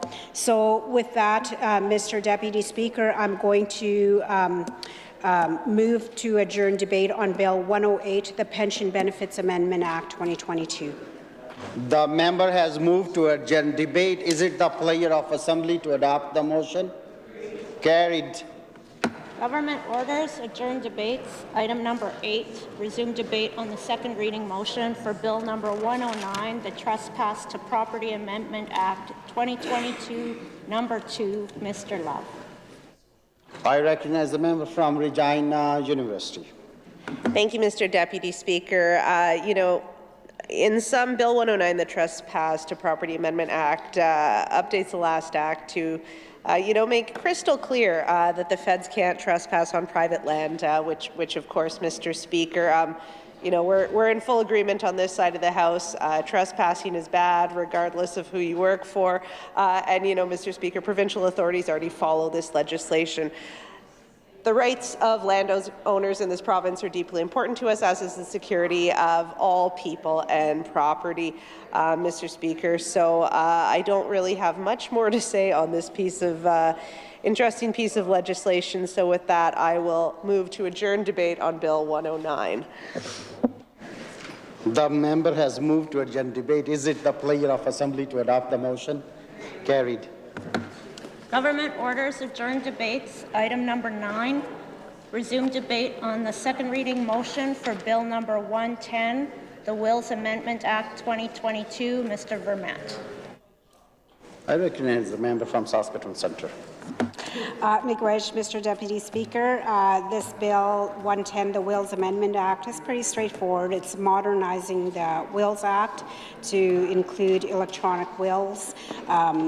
And also, it's always important to modernize. However, it is also important to think about how this is going to impact those seniors that are not, and also those in the remote areas that don't have access to the technology that we all enjoy today. So it would be, I think the folks that my colleagues are going to be asking more questions on this and also entering into the discussion with this. However, with that, I don't have much to say on this. That I'm in favor of this. So with that, Mr. Deputy Speaker, I move to adjourn debate on Bill 110, the Wills Amendment Act 2022. The member has moved to adjourn debate. Is it the pleasure of Assembly to adopt the motion? Carried. Government orders adjourn debates. Item number 11. Resume debate on the second reading motion for Bill number 111, the Family Maintenance Amendment Act 2022. Ms. Mowat. I recognize the member from Regina University. Thank you, Mr. Speaker. Genuinely great to be able to rise and enter some brief comments on the record on this really important piece of legislation. Mr. Speaker, some of the changes I think that are really encouraging to see, and certainly to those impacted by them, are specifically the changed definition of a child, as well as the change that will ensure that people other than the child's parent can apply for child support, including the child themselves if over 18. Recognizing people in need of special support, as well as, not the changing nature of families, but the real nature of families here in Saskatchewan. Sometimes that does involve the child themselves. Sometimes that involves caregivers other than the primary parent, is incredibly important.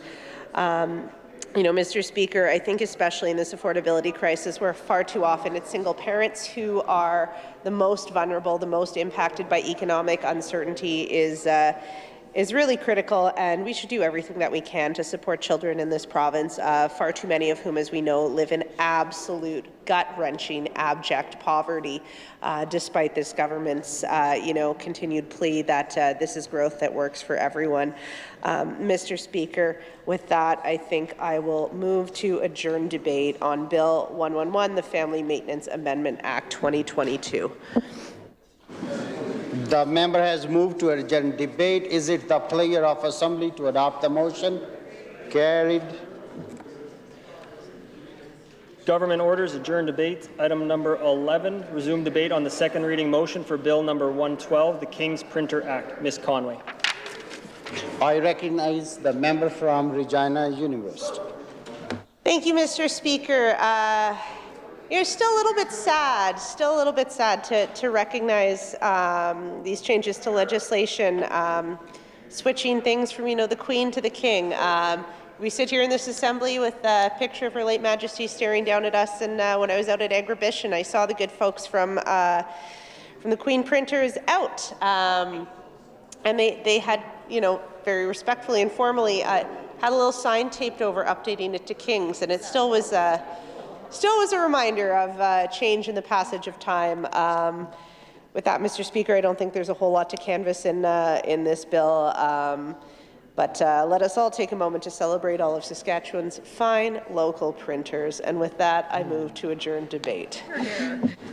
The member has moved to adjourn debate. Is it the pleasure of Assembly to adopt the motion? Carried. Government orders, adjourn debate. Item number 12, resume debate on the second reading motion for Bill number 113, the King's Printer Consequential Amendment Act 2022. Ms. Conway. I recognize the member from Saskatoon Centre. Miigwech, Mr. Deputy Speaker. This bill, the King's Printer Consequential Amendment Act, is literally just a list of laws where the Queen's Printer is now changed to the King's Printer. It's an end of an era to the Queen Elizabeth. And of course, it's going to be several generations before we see a queen again. So with this, I'm in favor of always, updating, changing what we need to do to make things easier for us today. So with that, Mr. Deputy Speaker, I move to adjourn debate on Bill 113. The member has moved to adjourn debate. Is it the pleasure of Assembly to adopt the motion? Carried. Government orders, adjourn debates. Item number 13, resume debate on the second reading motion for Bill number 114, the King's Bench Act. Ms. Conway. I recognize the member from Regina University. Thank you, Mr. Speaker. Back on my feet again for the King's Bench Act, again, updates to the former, or I guess still current Queen's Bench Act to update for references to the King, as well as references to all of the subsequent laws affected by this change. I'd also note, Mr. Speaker, as I think has been recorded by my colleagues, a number of judges on the bench up from 33 to 36, and what a great reminder it is of the proud legal tradition that we have here in Saskatchewan, as well as all of the excellent lawyers and legal professionals that we have working for us here. Mr. Speaker, they do great work, and now more than ever, their services are more important than ever. Especially, I want to give great notice to my colleagues with backgrounds in the legal tradition, specifically the member from Regina Douglas Park, the finest lawyer that I know. She does point out I don't know a ton of lawyers, but I do know some. With that, Mr. Speaker, I will move to adjourn debate on Bill number 114, the King's Bench Act. The member has moved to adjourn debate. Is it the pleasure of Assembly to adopt the motion? Carried. Government orders, adjourn debate. Item number 14, resume debate on the second reading motion for Bill number 115, the King's Council Act. Ms. Conway. I recognize the member from Saskatoon Centre. Miigwech, Mr. Deputy Speaker. Bill number 115, the King's Council Act, is updating references to, quote, Her Majesty's Council, end quote, in the repealed Queen's Council Act to, quote, His Majesty's Council, end quote. It also is updating some outdated language, and however, this does not update the fine or disbarred members failing to forward their letters patent. It's still $50 like it was in 1954. So, like I'm sure the critic for this area would also have more to say on this, but with that, I don't have much to say. With that, Mr. Deputy Speaker, I move to adjourn debate on Bill 115.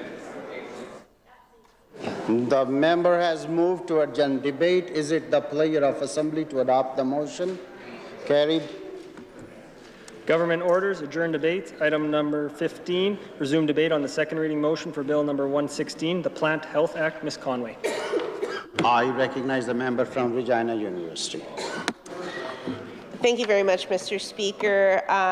Rising today on Bill number 116, the Plant Health Act, and recognizing what an important time it is globally to and especially as an agricultural province, to ensure the protection and prevention of anything, any pest that could potentially threaten crops and food security, Mr. Speaker. You know, Saskatchewan has such a critical role to play, whether it's in the production of fertilizer or a production of grain and food to help feed the world during this incredibly challenging time of global uncertainty and insecurity, Mr. Speaker. You know, blights and pests and other things like that can tremendously damage and impact our agricultural industry, our farming industry, and the last thing that we need is any further food insecurity or scarcity.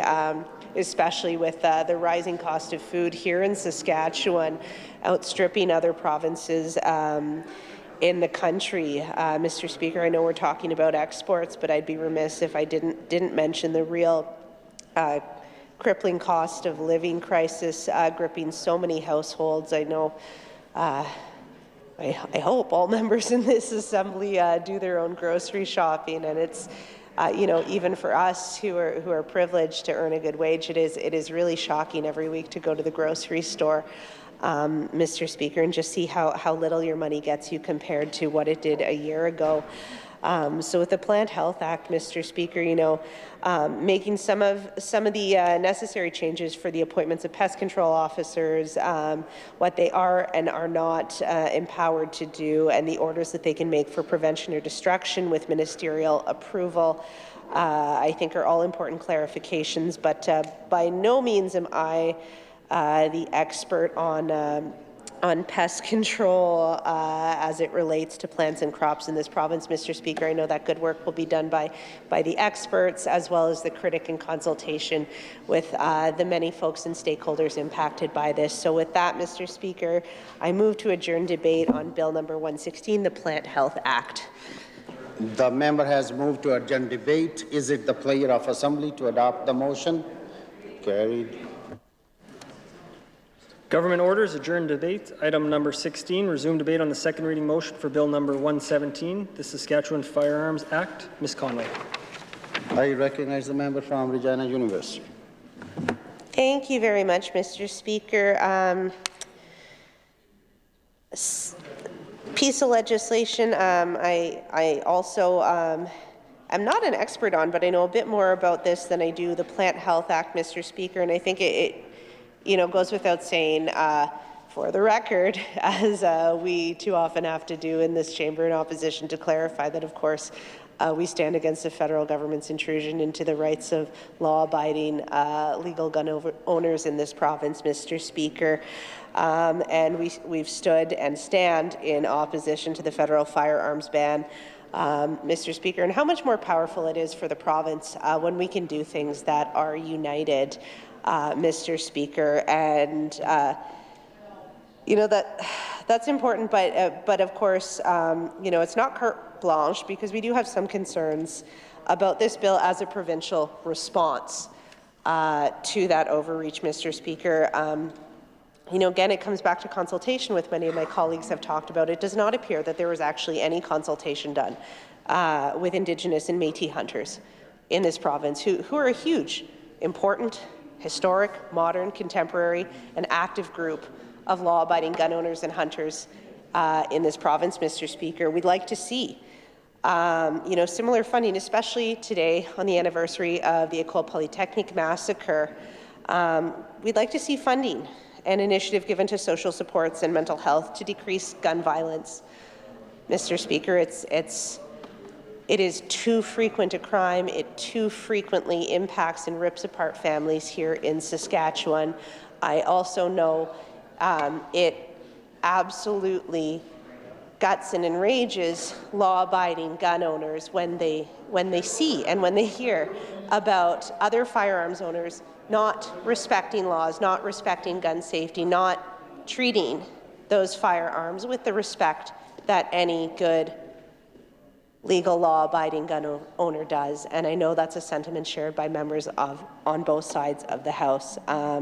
Mr. Speaker, I'm not the critic on this bill. I know that there is going to be conversation that happens with stakeholders because this isn't an issue that should be politicked. And I direct those comments to the federal government, and I also would look to this legislation to ensure that that is not happening because issues around firearms are too important to the livelihoods, the security and protection of livestock, as well as way of life for hunters and trappers in this province, as well as the many legal gun owners and collectors and other folks in this province who, have a right to their firearms, Mr. Speaker. So it's important to keep that all above the boards. So with that, I think I will move to adjourn debate on Bill number 117, the Saskatchewan Firearms Act. The member has moved to adjourn debate. Is it the pleasure of Assembly to adopt the motion? Carried. Government orders, adjourn debate. Item number 17, resume debate on the second reading motion for Bill number 118, the Warrant Compliance Act. Ms. Conway. I recognize the member from Saskatoon Centre. Miigwech, Mr. Deputy Speaker. I'm pleased to be speaking to this bill. I haven't had much time to review it extensively or talk to impacted stakeholders on this, but this, you know, I was just kind of looking at what this bill intends to do is to cut can order benefits be cut from violent offenders with an outstanding warrant.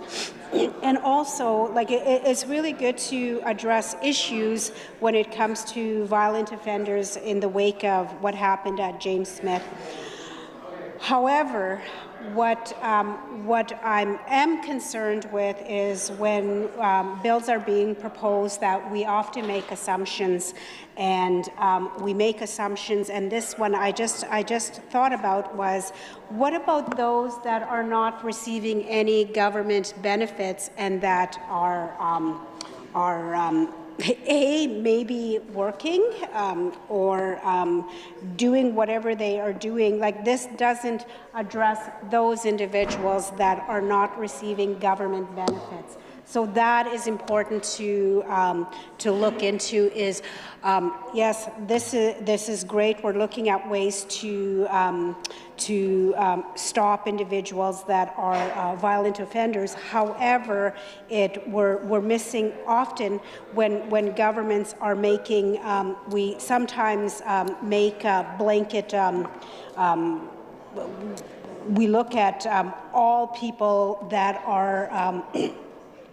That have outstanding warrants or in trouble with the law or violent offenders. In this case, we assume that they're getting government benefits, but I wonder how many of them are, if they're out there running and have an outstanding warrant, actually are on receiving government benefits. So with that, like, I think it's important to take a look at that and just not make the assumption that all violent offenders are actually receiving government benefits, and because sometimes people don't